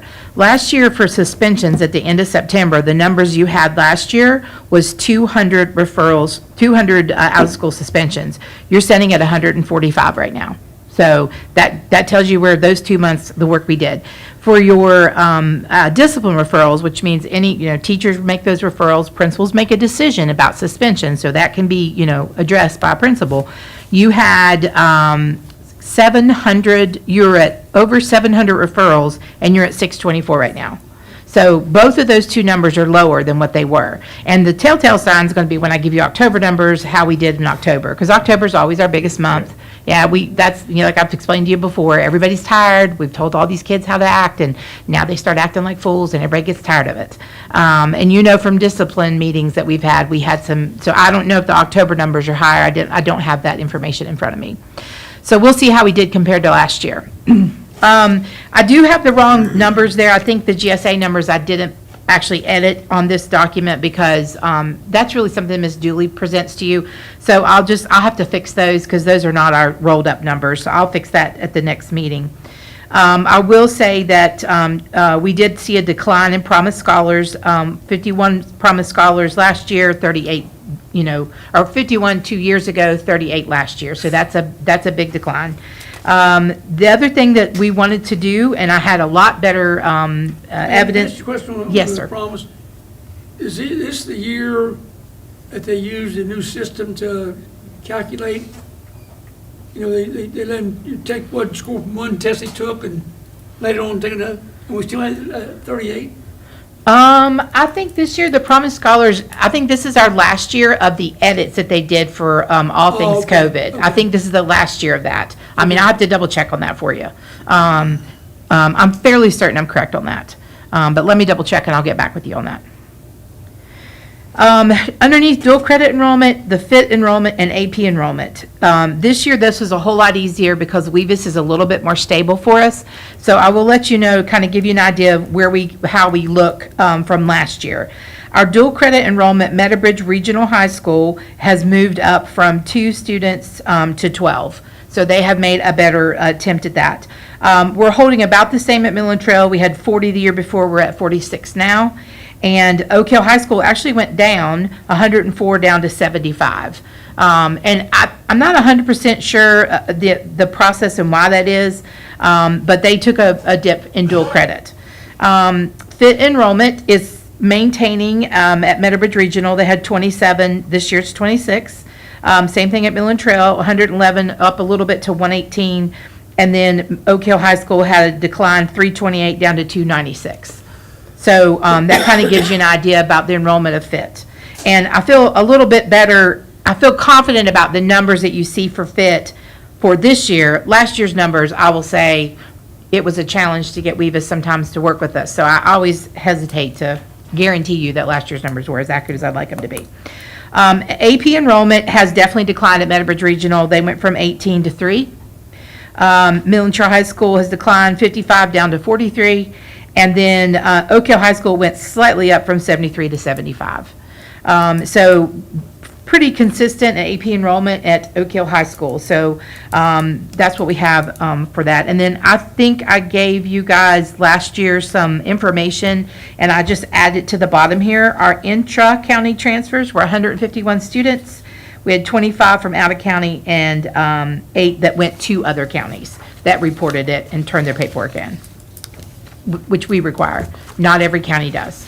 So I will also let you know that Valley has traditionally not reported, because in Valley there's literally a street, and on the left side of the street it's FIT, and on the right side of the street it's Kanawha, and traditionally just anyone who lives there in Montgomery comes in, and there's not been a reason to say no to anybody or anything like that. Well, this year we ran into some problems because Lismore closed at Clay County, and we had a little bit of an influx of students in the elementary side, which, we have limits on elementary, and that created a little problem for us. So we had to be a little stiffer with filling out those forms. So the new principal understands that we really need to look at those addresses and make sure that if we're on the right side of that street, that we fill out a form. Doesn't mean we're going to turn anybody down, but we do need to have that data, because our board does request that if you're going to transfer into our county, even though you live on the right side of the street, you still need to fill out a form.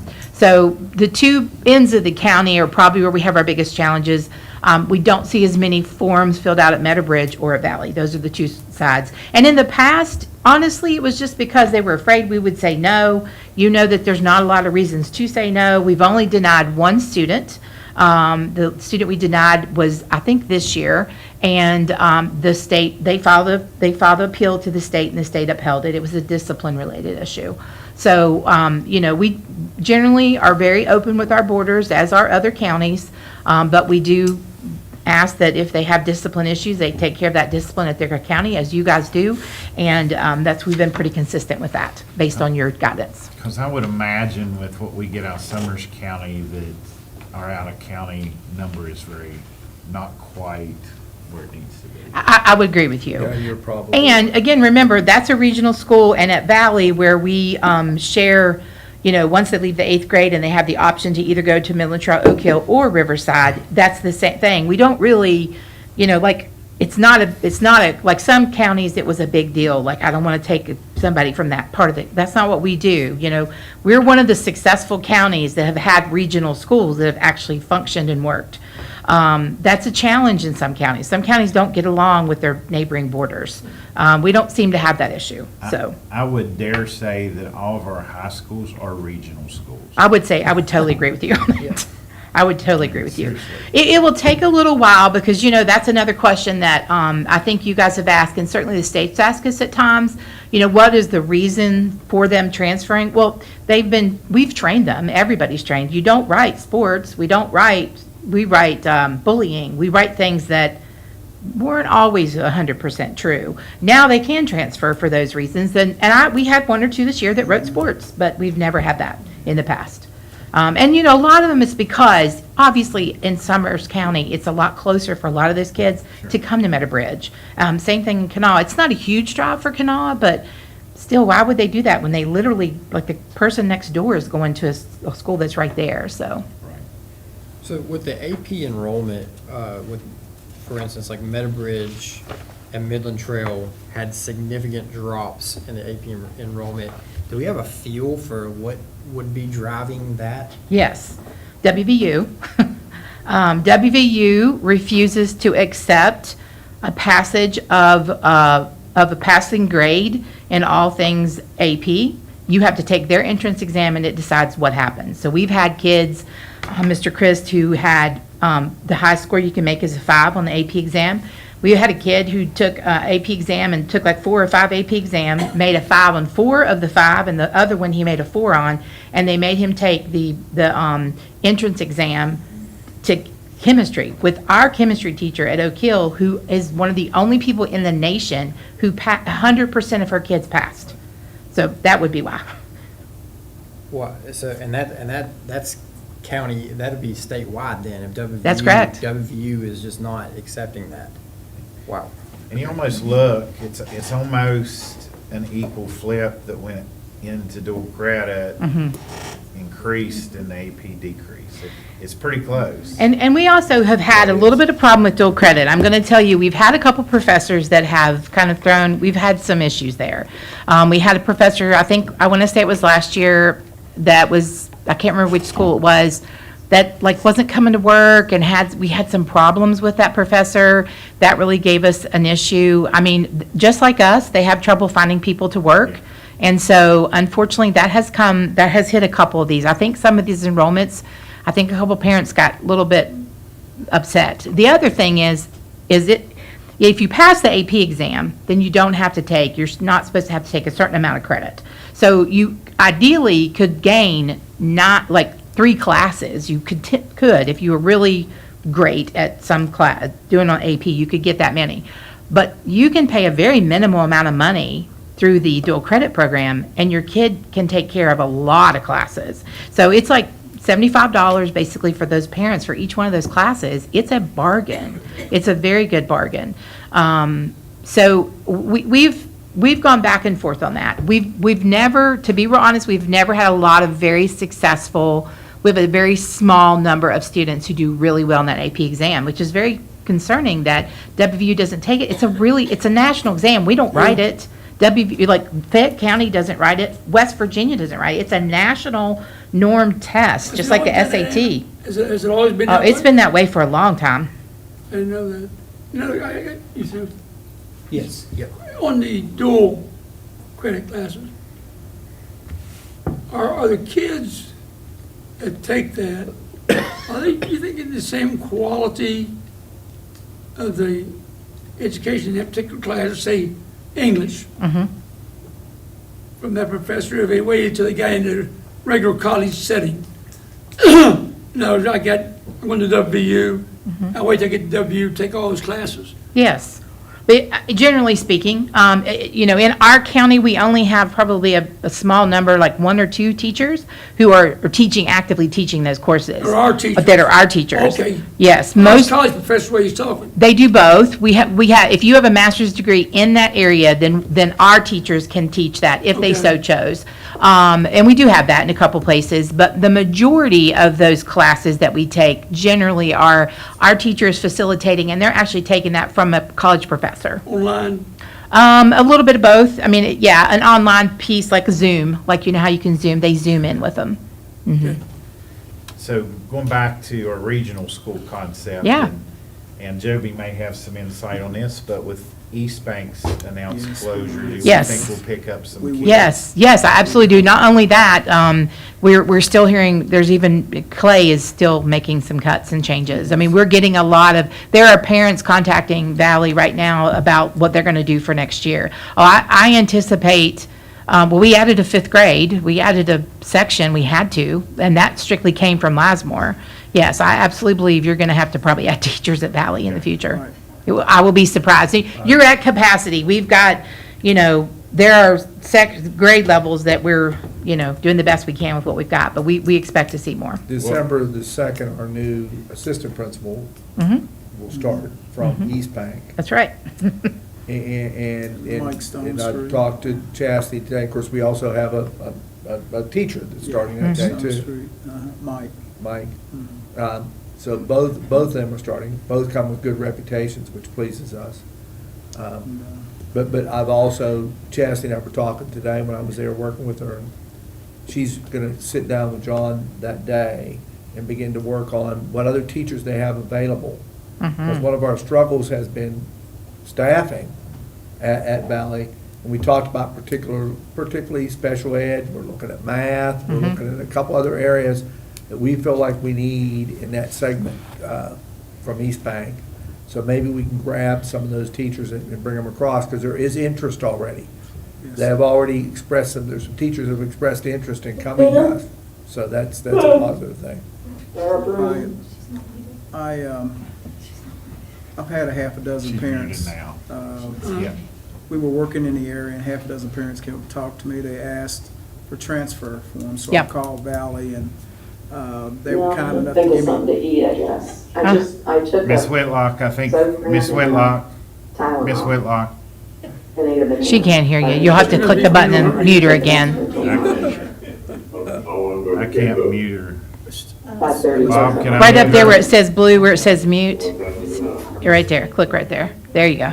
Okay. And anyway, they gave me the forms, and I gave them to, one of the ladies is a secretary down at Pratt. She's got 2 kids she's going to transfer in. But so many people were asking, I said, well, look, make copies and give them to the parents, because, you know, I don't want to sit there all day passing out forms. So just make copies and pass them out and get them to fill them out, and we'll go from there.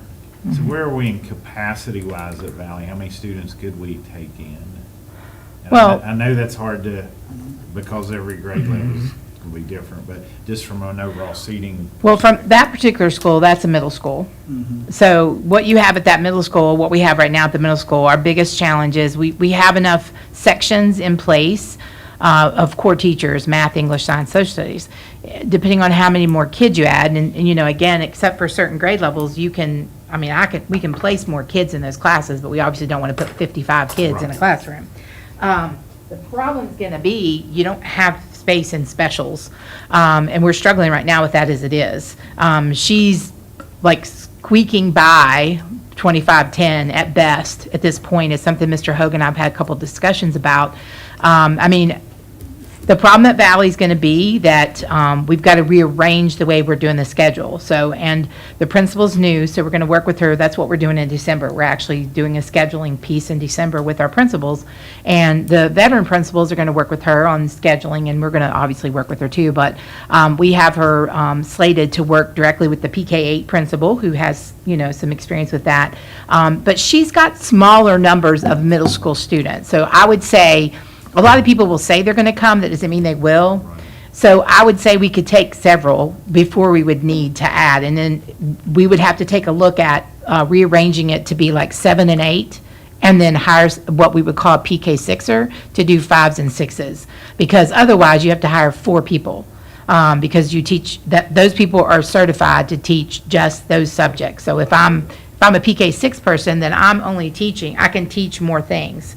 So there are 2 teachers down there right now that are PK6 certified, and they teach the 5th and 6th grade in 2 combos. So one of them teaches English and social studies, the other one teaches math and science to all the 5th and 6th grade. And that's, we may have to add someone like that depending on how many kids we had. And again, depending on what happens in Clay County, that really could, I mean, it's hard to say, because that's where you're really limited, is you have limitations as to how many kindergarten kids you can have, how many first grade kids you can have, and so forth. And so until you hit 6th grade, once you move on to 7th grade, that's about the only, you're done wiggling. We can put as many as we want in that classroom.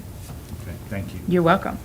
All right, so the second page, if you'll flip over, I will let you know those 2 numbers you see there are the numbers we have. They're always as inaccurate just because kids are coming and going and school's starting. So August is as accurate as August can be. September gets a little closer. And then remember that these 2 numbers include FITS kids, which is a duplication. So if you take the FIT kids out, our total official second month report's right around 5,302. That's about what that's what we're going to be funded for, is about right around 5,300 kids. I put your budget numbers in there that you always have with the revenue and expenditures from Paula. And then on the left side, starting with the work orders, I came down to an average. I thought it might be good for you to take a look at averaging. So all of last year, for example, for the work orders in technology, you averaged just under 1,000 work orders per month. So you can see that apparently the technology department is overworking this month, or last 2 months, compared to what they'd done in the past.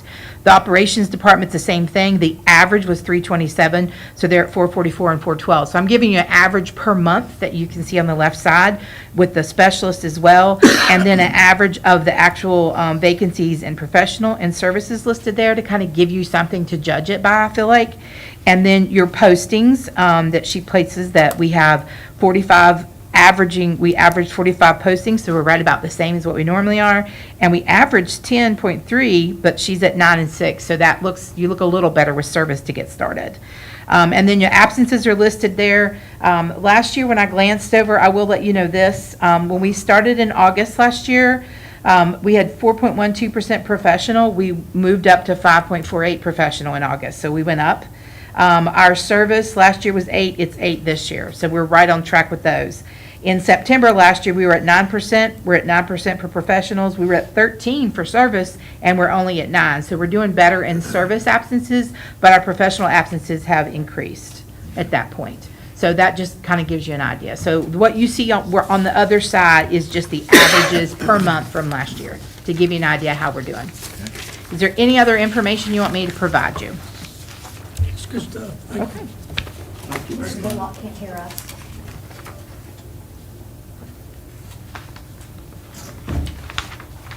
How about now? I think we may have lost her. That may be why she can't hear us. She went, I'm muted now, but now I can't hear you. So we're not muted, so. Okay. Okay, great conversations, a lot of great subjects tonight. So let's now move into our minutes, agreements, contracts. We've got items 2060 through 2063. Do I have a motion to accept? So moved. Thank you, Mr. Green. Thank you, Mr. Christ. And I'll open the floor for questions or comments.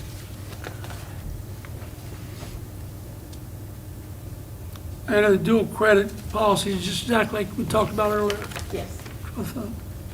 On 2062, approval of resolution number 2, and I can't find it. Is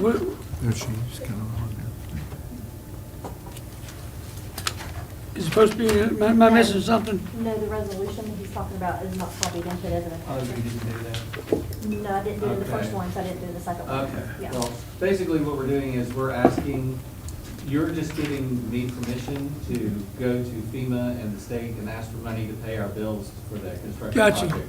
It's not Okay. our, yeah, that's all we're doing. Right. Okay, and we just need that for record keeping. And if I may, I have a question.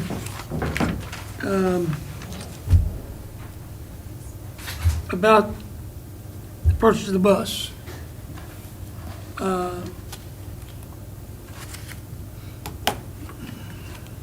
As far as, I know with this electric bus, supposed to get it, we're paying some money for it. Quite a bit of money, to be honest with you, in my mind, I don't know. But how about the maintenance of this bus? And where we're gonna plug it in at, what's gonna be the route? Have we decided all that? The route will have to be a local route. The route, right now we have it going out of Lansing to Evan Road. It's gonna be that route, where our bus 111 runs now. So it goes and picks up along Lansing to Edmond, then goes to Divide, drops off at Trail, then comes back, and then Eden does the same thing. It's a shorter run by mileage. Right now, it's our shortest run that we have in town, just to test it out and make sure that it will be feasible in our area. Well, It'll be charged here at the office, am I Yeah, right? we're gonna have a charging station put in at, over at the bus garage. We're working with Tim and his guys now, to figure out what we need to do with that, and actually, make electric power. And we're right, we're working with AEP, to make sure that we get the power there. So when we first had the preview of this and started to investigate it, I think the figure of around $100,000 for the charging station was floated. Is that still? It's, the charging station is gonna be, right at $60,000. And we'll have to pay for that. we'll have to pay for that, but, they will reimburse us. Now, as far as the remaining balance, it says here that we're paying for the bus as well, out of our account. They have They will give us, I don't know exactly. 340, Right, but the coach is referring, the remaining 43,000. the 43,000 comes out of our county Yes, funds. we'll have to pay. And we do not get reimbursed for that. So what benefit do we have of purchasing this electric bus? If I were to answer your coach, a couple things. Number one, I'm not sure, I mean, we're gonna get reimbursed the 60,000 for the charging station, Okay, so we won't have to we pay won't- that. You'll get reimbursed on the state reimbursement formula, am I correct when I say that? Yes. Okay. Okay, so with that being the case, our output right now looks like it's what, 43,000? The purchase of a new bus normally runs anywhere from about 100 to 110,000, am I right, Matt, when I give that figure? It's even 110 to 120. Yeah, they've gone up, inflation's made them go up higher. So we're getting a bus for about 43,000 is what we're basically getting a bus for. We're getting a bus for about, well, essentially about 70,000 less than what you would pay otherwise, okay? Now, if I were to tell you in all honesty, I don't want to, I can tell you that figure. But I've got to be honest with the board in terms of the feasibility at this point of us purchasing more electric buses is probably not in the current mix. Unless there's some kind of massive reimbursement formula that exists, I always get these little things going on in my head, even on a personal basis, maybe I'd like to try an electric car. That'd be great, not to have to gas it up in the whole 9 yards. But then when you sit and look at it and look at the whole idea, the longevity and those kind of issues, you begin to say, I'm not sure about this issue. This is an experimental issue to be, if nothing else, Coach. And the only reason I think we are looking at it, I don't want to say, oh, electric buses are the wave of the future.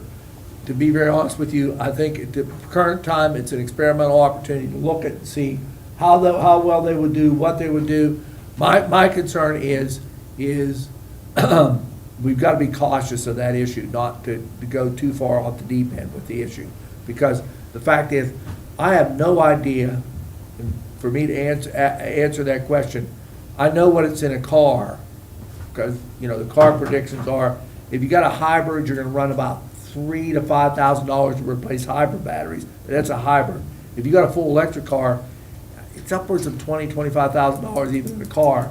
So I have no idea I figure these buses are gonna be probably double that price to replace the batteries, double. How much, we know how much gas costs right now, or put in our buses. How much is it gonna cost to charge a bus for one whole charge? Do we know?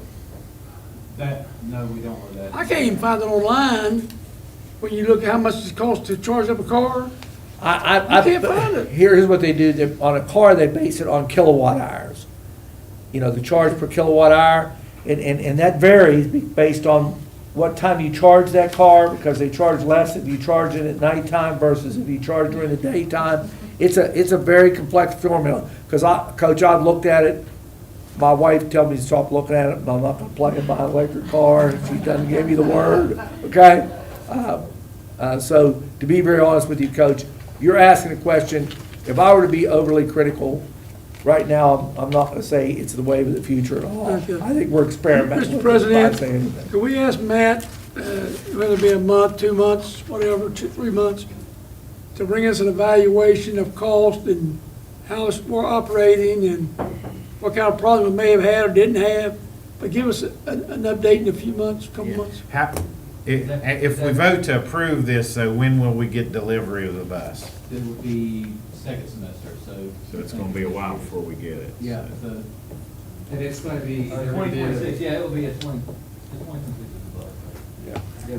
I'm just not sure myself. Yeah, Matheny Motor, we're working with Matheny's Motor. Right. They're the ones that actually came to us saying this would be, helping us out with this, so, but they told us that it should be, they think, second semester sometime before we got it. I always thought a gift, when you get a gift, is what they're talking about, giving us money, is always free. Yeah, they throw that out there. It's not free. And the bus costing as much as a regular bus. And the bus may show up before the power station is ready, the charging station is ready. So, because AEP moves it. there. Coach, and I don't have my current CDLs, I let it lapse. But if you want I'm me glad. to, but if you want me to, I'll renew it, and then I can take you for a ride. I'll let Matt take me. So let's just, This bus, it is air Up to Lewisburg. conditioned. Okay. So that's one advantage over our other buses. So. well, let's take a note about 3 months after we get it in service. Come back and tell us how it's going. Give us just evaluation It of should it. be on its own electric power too, so we'll be able to tell how much it costs. It'll be a Okay. separate service. It'll be its own Okay, service. that'll be good to know Yeah. then. Any other questions or comments on 2000 series? I just want to make a note here of 2064. I understand that this is really top of the line. This is the best that's out there. I talked to Robert about it a few months ago when he told me that they were gonna do it. Yeah. I mean, this is top of the line to give our health occupation students the opportunity to fiddle with what is done at most colleges and universities, postgraduate, graduate work institutions to be able to do the same thing. And it can be used both by our adult nursing program and the healthcare program, right? All the health occupations can use it, and our adult nursing, you're absolutely right. I think it's a great investment. Yeah, me too. so. Yeah, I actually looked at it too. There's a lot of big medical facilities that use that. How many of the schools, counties play, or vocational programs in the state have something along this I line? don't know if any others do. I think colleges may, but I don't Yeah. know that any other. Yeah, I mean, colleges hope to get that program. Yeah. They hope to get it. Can we get some kind of FIT wants to be competitive, and I'm appreciative of that. I Yes. really am. When Robert came to me, he said, I really want this. I said, Maybe we can okay. get a little bit of press on this for our fit school, and as far as Absolutely. fit. Yeah, I think that'd be great. Okay, if there's no other questions or comments, we have a motion and a second on the floor. All in favor signify by aye. Aye. Any opposed? All right, Ms. Whitlock? Aye. All right, we'll make sure you can hear. So we got a 5-0 vote. Moving to our 3000 series, we've got items 3010 through 3015. I'll entertain a motion there. So moved. Thank you, Ms. Whitlock. Thank you, Mr. Chris. And any questions or discussion points? I do, Mr. President. Okay. First thing, on 3014, going to Orlando, Florida, if I read that correctly, am I correct on that? Orlando, Florida? Yes, and that is, We're taking the school bus? No. I don't want to ride that far. School bus. They will fly. I don't know why that was in there. That's a mistake on me. That's a mistake. Okay. But that's fine. Anything else I'd say, Did y'all know that, Matt? I always express a concern as I see these numbers with our students going, and sometimes the number of chaperones we have. Did Midland Trail have female wrestlers now, or a female wrestler? Midland Trail High School? So is there a female chaperone going? I think we need to, in my opinion, to make sure we cover bases with our chaperones. And I see the one, and that Danielle Kraus does a phenomenal job for us. But she's taking 14 kids. Is she the only chaperone going? Especially in Orlando. You know, again, I'm glad they're going, but I hope we have enough coverage for chaperones, because well, and I think the same question goes there, Coach, is it a co-ed trip, and do we have coverage there? and I say that is. I say, you know, anyway, I think we need to make sure with our schools, if we approve this before they go. I'm making another that you're one. comfortable, I'm making you and another Ms. one. G.K. Klein, as our superintendent and associate superintendent, are comfortable that they're well covered. Please. And I think we've talked about this in the past, right? That we want to make sure if it Yeah. is a co-ed trip, that we have male and female sponsors. I think it's appropriate. So, I'd also like to take it one step further and ask perhaps our extracurricular committee, Coach, which you represent for us, to take a look at our administrative guidelines along these. Because I have a concern about long travel during the school week. Leaving on school day. Yeah, I mean, maybe a We discussed that. Saturday trip, but, 2 days out to go to some of these places, I think, we're trying to keep our kids in the classroom. Yeah, and I agree that the problem with some of it is, and I'll speak to wrestling in particular, is we got some of these bigger tournaments that start like on a Friday morning early, and the kids have to get there, so they leave a little bit during school time, not much. I don't know if any 3-day tournaments now at all, except for state tournaments. I think it's the only 3-day tournament I know of, it's Thursday, Friday, Saturday. But I would even like you guys to look at Field trip. field trips Okay, and all that. I agree. I made a. Make a note of that. I made a note of that right now, so. I think one of the differences when you're looking at these fit trips, two of these, we're trying to grow our own as far as teaching. And so these experiences that these kids will get may lead them to be teachers for us. And then the skills competitions, same way. I think this idea that, we keep these kids in West Virginia, this is kind of those kind of carrots that get them excited about education and excited about the skills they're learning. I do not agree that one female chaperone is enough for 14 kids going to Florida or Canaan or Beckley. So That's what we're talking about. We need to find a male if these are co-ed trips, but regardless, 14 kids with one adult, I think is on a trip is off base as far as I'm concerned.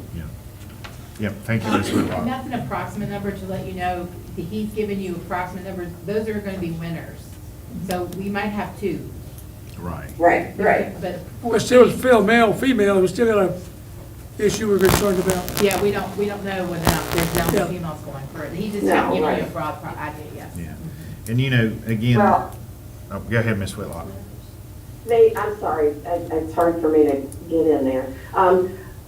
If that's the case, then that should be explicitly stated in the request that, you know, up to 14 and then chaperones will be assigned according to number, something a little more stringent about, you know, if it's 14 kids, I want to see more than one chaperone. If it's 2 kids, then I'm okay, but I don't want to approve it at 14 for one chaperone, okay? That's what I'm saying. Was that clear as mud? Yes. I We think agree. so. Yeah. And I think as the extracurricular committee takes this and looks at it, there certainly is different situations, right? So competition may, you know, there may not be a choice. It may have to be in the middle of the week, right? And be gone for a couple Yeah. days. But when we're controlling like our own field trip that says, okay, we're going to Orlando to the amusement park, which I know that's an Right. extreme example, but you know. That's different. It's yeah. different. Well, Mr. President, I know we've discussed it some. We did correct, Extracurricular, made one correction, major correction this year, because it was kind of going down the path where it shouldn't go down, and we had some of them doing 2 and 3 day trips, it was and tough. we corrected that, so it was at least one Yes. overnight, and that was a correction we made last year, and our extracurricular committee made that We correction. restricted that. But I will add this to an upcoming agenda. Probably won't be on this one because we got another quick one next week. Yeah. It's ready already, but we'll do it probably in our, I'll try to do it in our January meeting agenda, okay? Yeah, and some of those Yeah, things. those are far enough out that we could table them until we get the answers we need, I guess. That's my opinion. Do we have a formal process for, I guess, the selection of our chaperones? I know most of the time it's probably the teachers and coaches who go through our background process, but in the event that it's not, They have to be an approved volunteer. An approved volunteer gets background checked, et cetera. Ms. Dow handles that. okay. To make sure that we don't, that's a good question, Mr. Chris. Make sure that we don't get somebody going on a trip and find out later they have this offense against them or that offense against them or this problem against them. Yeah, that created a little bit of a stir a few times, but we have been very consistent about what we've done with that issue. Yeah. So, some of the things, coaches, I'm hearing, you know, is ratios a concern, selection process, days out, so a lot of different things I'm sure Yeah, you're right, absolutely. capturing. I made some notes here and then I'll sit down and put that all together tomorrow. Okay. So I do have a motion and a second. Ms. Whitlock, I did hear you say possibly tabling one or more of these. Let me ask them. I don't feel comfortable with the information that we have. Like Anna said, if it's 2 kids, I'm okay, but I don't want to approve something with 1 chaperone for 14 kids. Okay, so I think you made the original motion. Do you want to withdraw your motion? Yes, I withdraw my motion. Okay.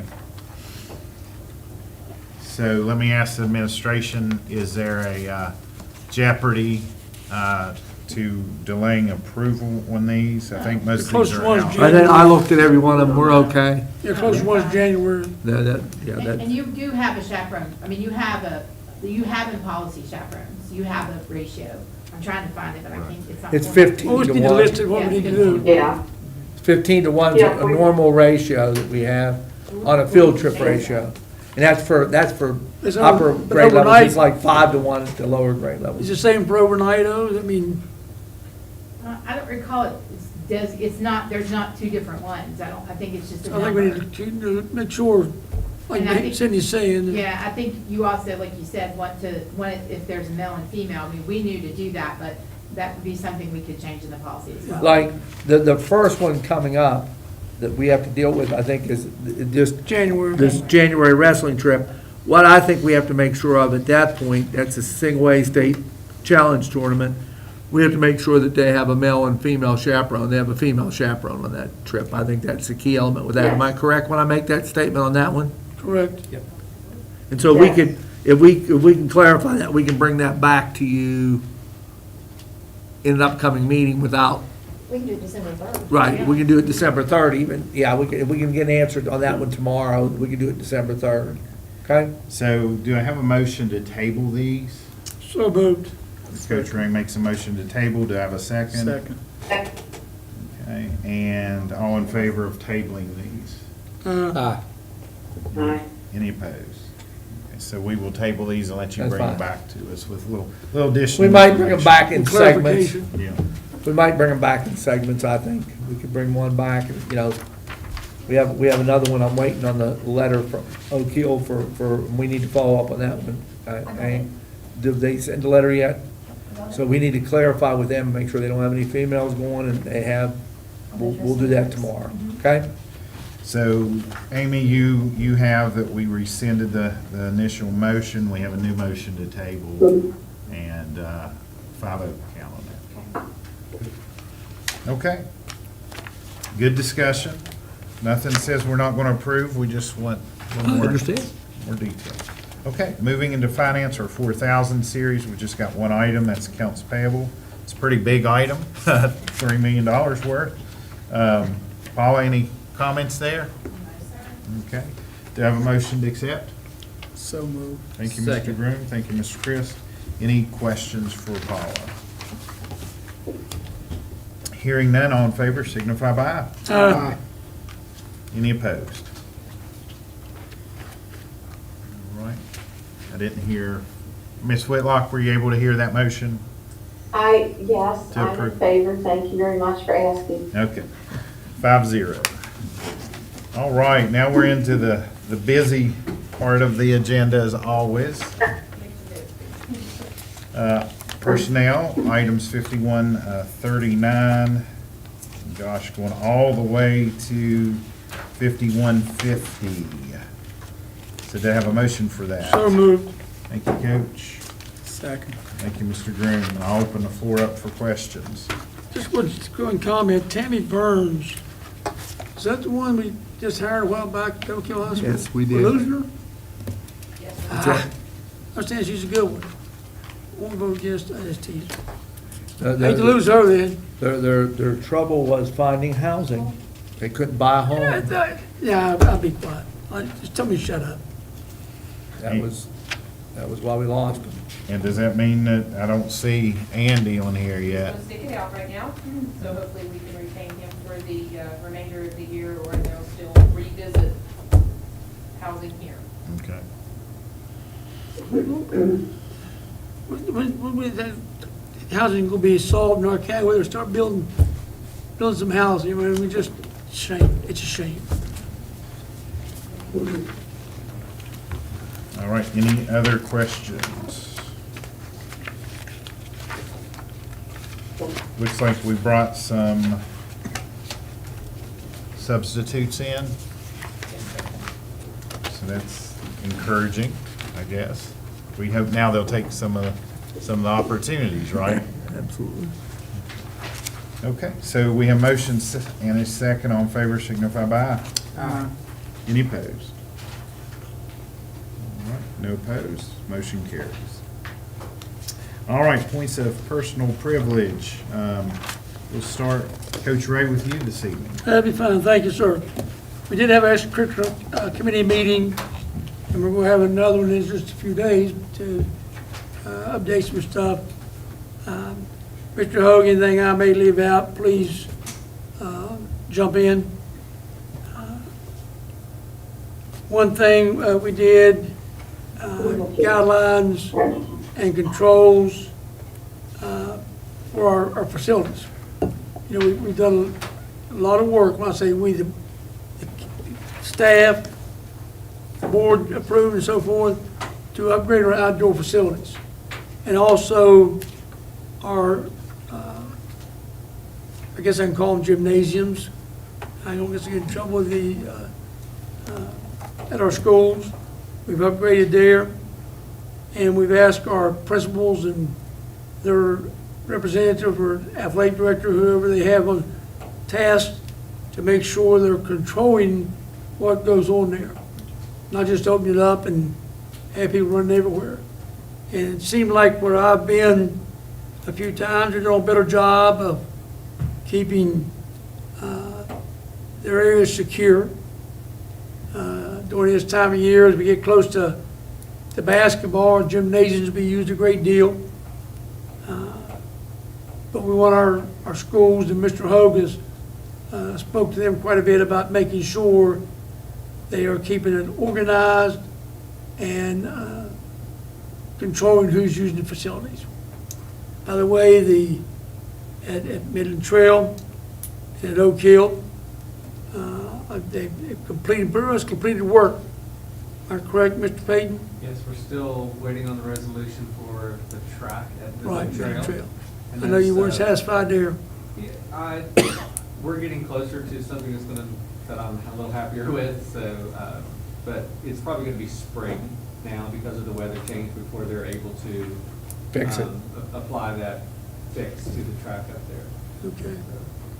And Mr. Hogue, as far as the other aspect we discussed, I guess we'll discuss that more later on as we move through on the bond thing and so forth. We discussed a little bit. I don't want to get into that. No, we'll in be doing detail. that in a future meeting, yeah. As far as the ESC, we've been virtual. We're going to be virtual tomorrow. The other thing we did last meeting that was anything of importance, we voted to return investment principles to our member schools. And one thing we've decided to do is we make certain money over a certain amount, we return to the counties, and a significant amount of money Yes, it was. has been returned. So I think Jason Butcher and his staff are really doing a nice job for our counties. We still, I know I've expressed it, for ESC, I want to see some more in-service work for our teachers, our administrators in particular, and do some things to help us grow some new administrators. I think we are lacking there, so I think we're trying to do some things there as far as with new administrators. And the last thing I'd like to say on my part, I was talking to a friend of mine the other day, and he was a long-time volunteer at Oak Hill High School. He was there when I arrived in 1971, already helping, and just decided this past year it was his last year. That's Gary Hardy.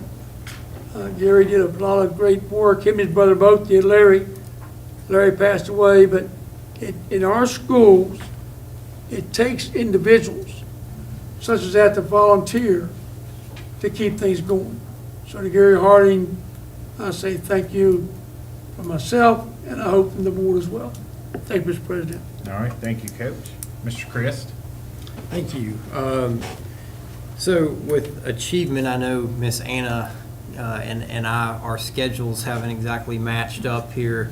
So we'll be getting together, and I'll hope on the next report, the next time we have points of personal privilege, talk about some updates and achievement. Our next meeting for Fayette County Parks and Recreation Advisory Board, as I was talking to Ms. Callison, we'll be skipping the December meeting, and then our January 11th, I think, would be the next meeting. So we'll have an update then. The only other thing that I have, I know every time I have the privilege to speak here with this is engagement in the county, and I think tonight was another fine example with the teen court. I think Ms. Callison and Judge Ewing had a wonderful presentation, wonderful engagement with the kids, and that's always heartwarming to see in Fayette County creating leaders. So that's very much appreciative. That's it. That's all I got. Good point. Mr. Chris, thank you for arranging Mayor Pridemore coming in to one of our last meetings, and we had a really fruitful discussion over using Hempstead's. Wonderful, ballpark. wonderful. Thank you. All right, Mr. Groom. I want to speak on the WVU extension thing. We heard the report.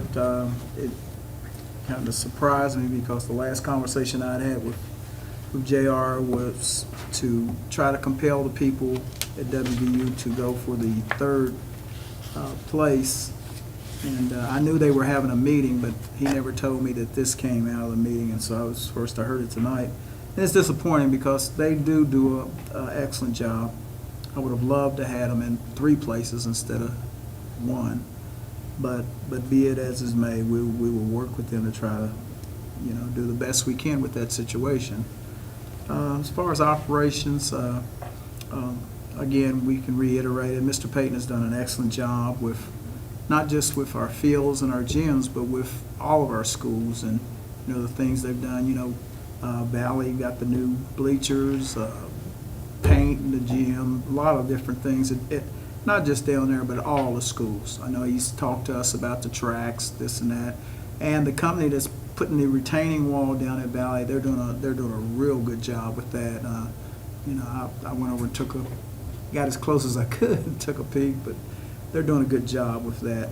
The one thing I do want to say, as far as operations and along with safety, we're getting ready to go into some bad weather.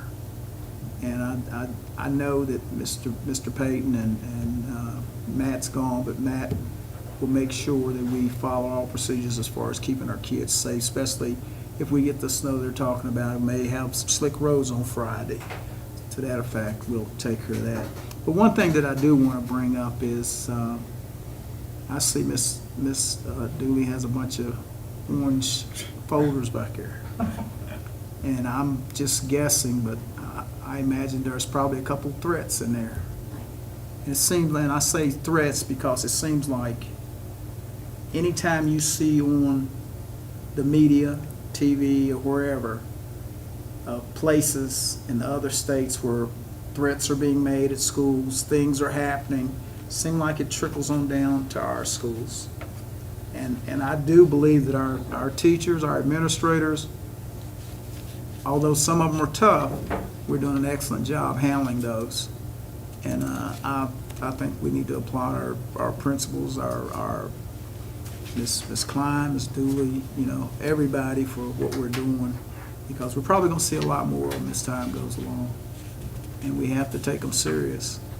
And sometimes they put us in a precarious situation, but we have to take them serious. So that's pretty much all I have. All right, thank you, Mr. Groom.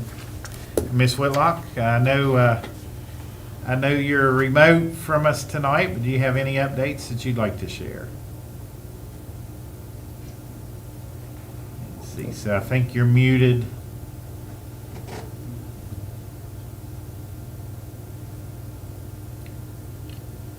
Can we get her back on?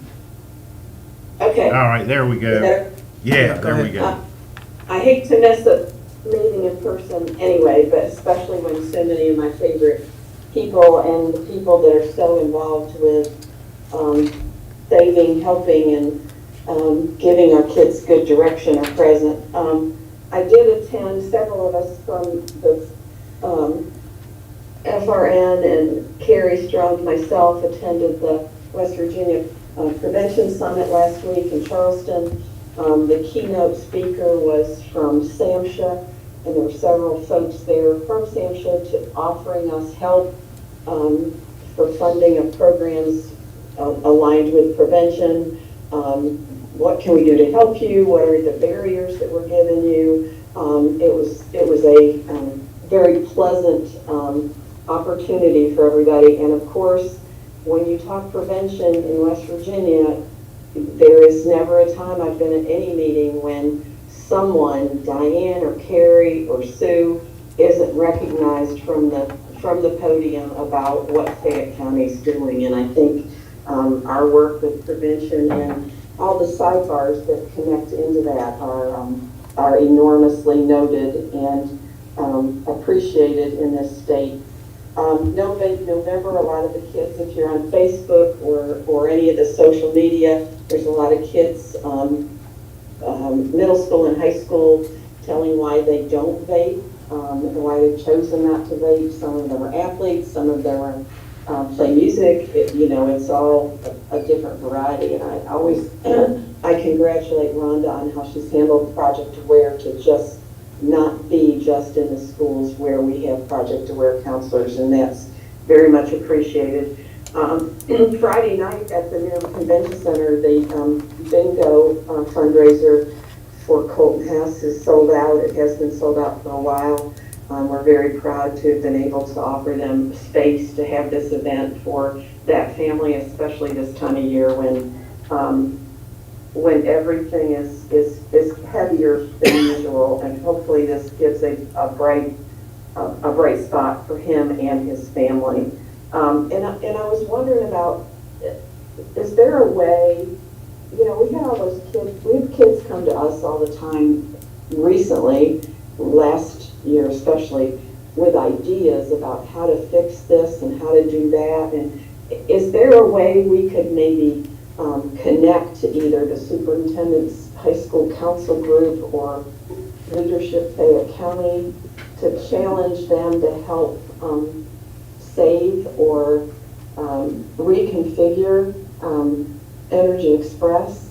I think we're in a dead end with them, and I don't know if you can go to Marshall or Glenville or other colleges to get funding, or if we should look within and see if there are kids who might have been in Energy Express who would want to see it for their siblings and for their the younger kids in the county. Just a thought I had when you all were talking about that. Maybe we need some fresh eyes to look at how it's done so we can pull it off effectively again. Thank you.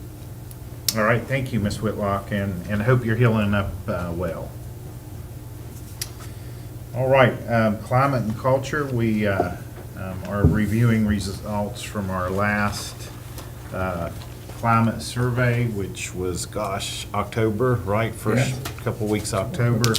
I'm not sure if I shared, we had over 500 respondents, so that gives us around 1,300 verbatim from our employees to read through and to categorize and start to initiate action plans. So again, the results are very similar to where we ended last year, so we're still in the positives. Some really great comments in there, but of course, as always, there's things and opportunities for us to work on. So we'll give you a more comprehensive report out, probably in a work session sometime first of next year. So we'll probably let you get through some of your student discussions. And I think December is your next. December the 3rd. December 3rd. So. And we'll have a climate and culture meeting, on the 4th? 4th or 5th? No, the 2nd. 2nd, okay. 2nd, and then we have a extracurricular meeting on the 4th. Okay. So that's really the only updates I have for climate and culture. So, Mr. Superintendent, I want you to take a look at that large stack of orange back there before you get I started. promise I only have, well, you took care of one for me already, just to remind them, our student advisory, our superintendent's advisory council will meet on December 3rd again here at the board office. And then, of course, we have some other meetings that week too that tie into the projects we're working on. One of the things that Coach talked about, he talked about care of facilities. And just to remind the board, I know that we brought it before you, not necessarily to take a vote, but to indicate that you were comfortable with us proceeding with requiring parents to accompany their children. Our principals and leaders on the extracurricular committee stressed to me, could you please, they were very comfortable, could you please remind all schools we want to follow the same procedures for basketball? You may have took a little backlash. I don't know that for a fact as board members. Our principals are very pleased with that issue. I think they feel like supervision has been good and it was something that they appreciated, that the ability to supervise and feel maybe even comfortable as we get into indoor games, the same kind of thing. If students aren't going to be running around the building or chasing them in and out of bathrooms, they've got the ability when the parents are to control that a little bit better. So that's a positive issue. Now, the last item was a little change from where we're at, and that's a big portion of the next meeting, couple meetings coming at you. And please, I want Coach to interject here what occurred. I'm gonna let you cover that. Okay? In the extracurricular committee, it was discussed, or at least brought forth to us in the extracurricular committee, would the extracurricular committee decide to indicate the ability to add volunteer coaches, again, one per sport at that level? A lot of discussion occurred here. The reasons surrounded the fact that they talked about player development more than anything. You know, having an extra body out there lends itself to more player development. For example, if you have 22 kids on a basketball team and you keep 22 kids, having that extra coach, make sure the kids aren't sitting around, that aren't actively participating on the floor. Unsupervised. Unsupervised, they're just not really even participating. So that's why they asked that request. After much discussion, I think the committee feels strongly that that is something that the board, they want to bring forth to the board again. In the process of that issue, a couple things come up in that discussion. One, our ability to control it as a board. I think the idea of volunteer coaches, the only thing that scared all of us was getting somebody who didn't behave properly in front of our student athletes. Sometimes lending itself where we get a parent volunteer that is leaning more towards their own child, that kind of an issue. There were 2 or 3 things that occurred in that discussion. So a couple things have occurred that out of that discussion that number one, I won't have the guidelines for you, but I will have a policy that I gave, Denise gave to Anna today. We got Greenbrier County's policy. We reached out to Jason Long because their policy, he said, Gary, they've got a good one. So we had to modify it for us. There's no doubt we modified it because Coach is a lead key player in that committee. He's seen that policy. Am I right, Coach? Correct. And we did the modifications because what we want to do is be able to, they are not employees. See, I think we got caught up in the past when we did that where Once the end is always there. once they're there, they're always there, and they're an employee. This is a situation where they have no rights. They have 0 rights. If I'm unhappy as a superintendent, I can tell them to go home. In the policy. Simple as that. Go home. You don't work for us anymore. If you can't behave yourself or do it the way we want it done, that's part of the policy. But they're also, every year they have to reapply, even if it's not that one-season dramatic. contract. If it's not that dramatic of a situation, they have to reapply. The principal has to request them with some justification for the request. So that's very big parts of that component of that policy. The other part of the policy, not really in the policy, and I won't have those until the 4th. I'll have them the day after you get the first reading of that policy. On the 4th will be the guidelines. Now, those are going to be general guidelines because we can't change evaluations. That's part of the state evaluation process. But there will be guidelines that we have a guideline committee that we assigned to do that. On that guideline committee, we had a coach, we had an athletic director, we had a principal. They worked on those guidelines on yesterday. Okay? They had a meeting yesterday because of the process. Now,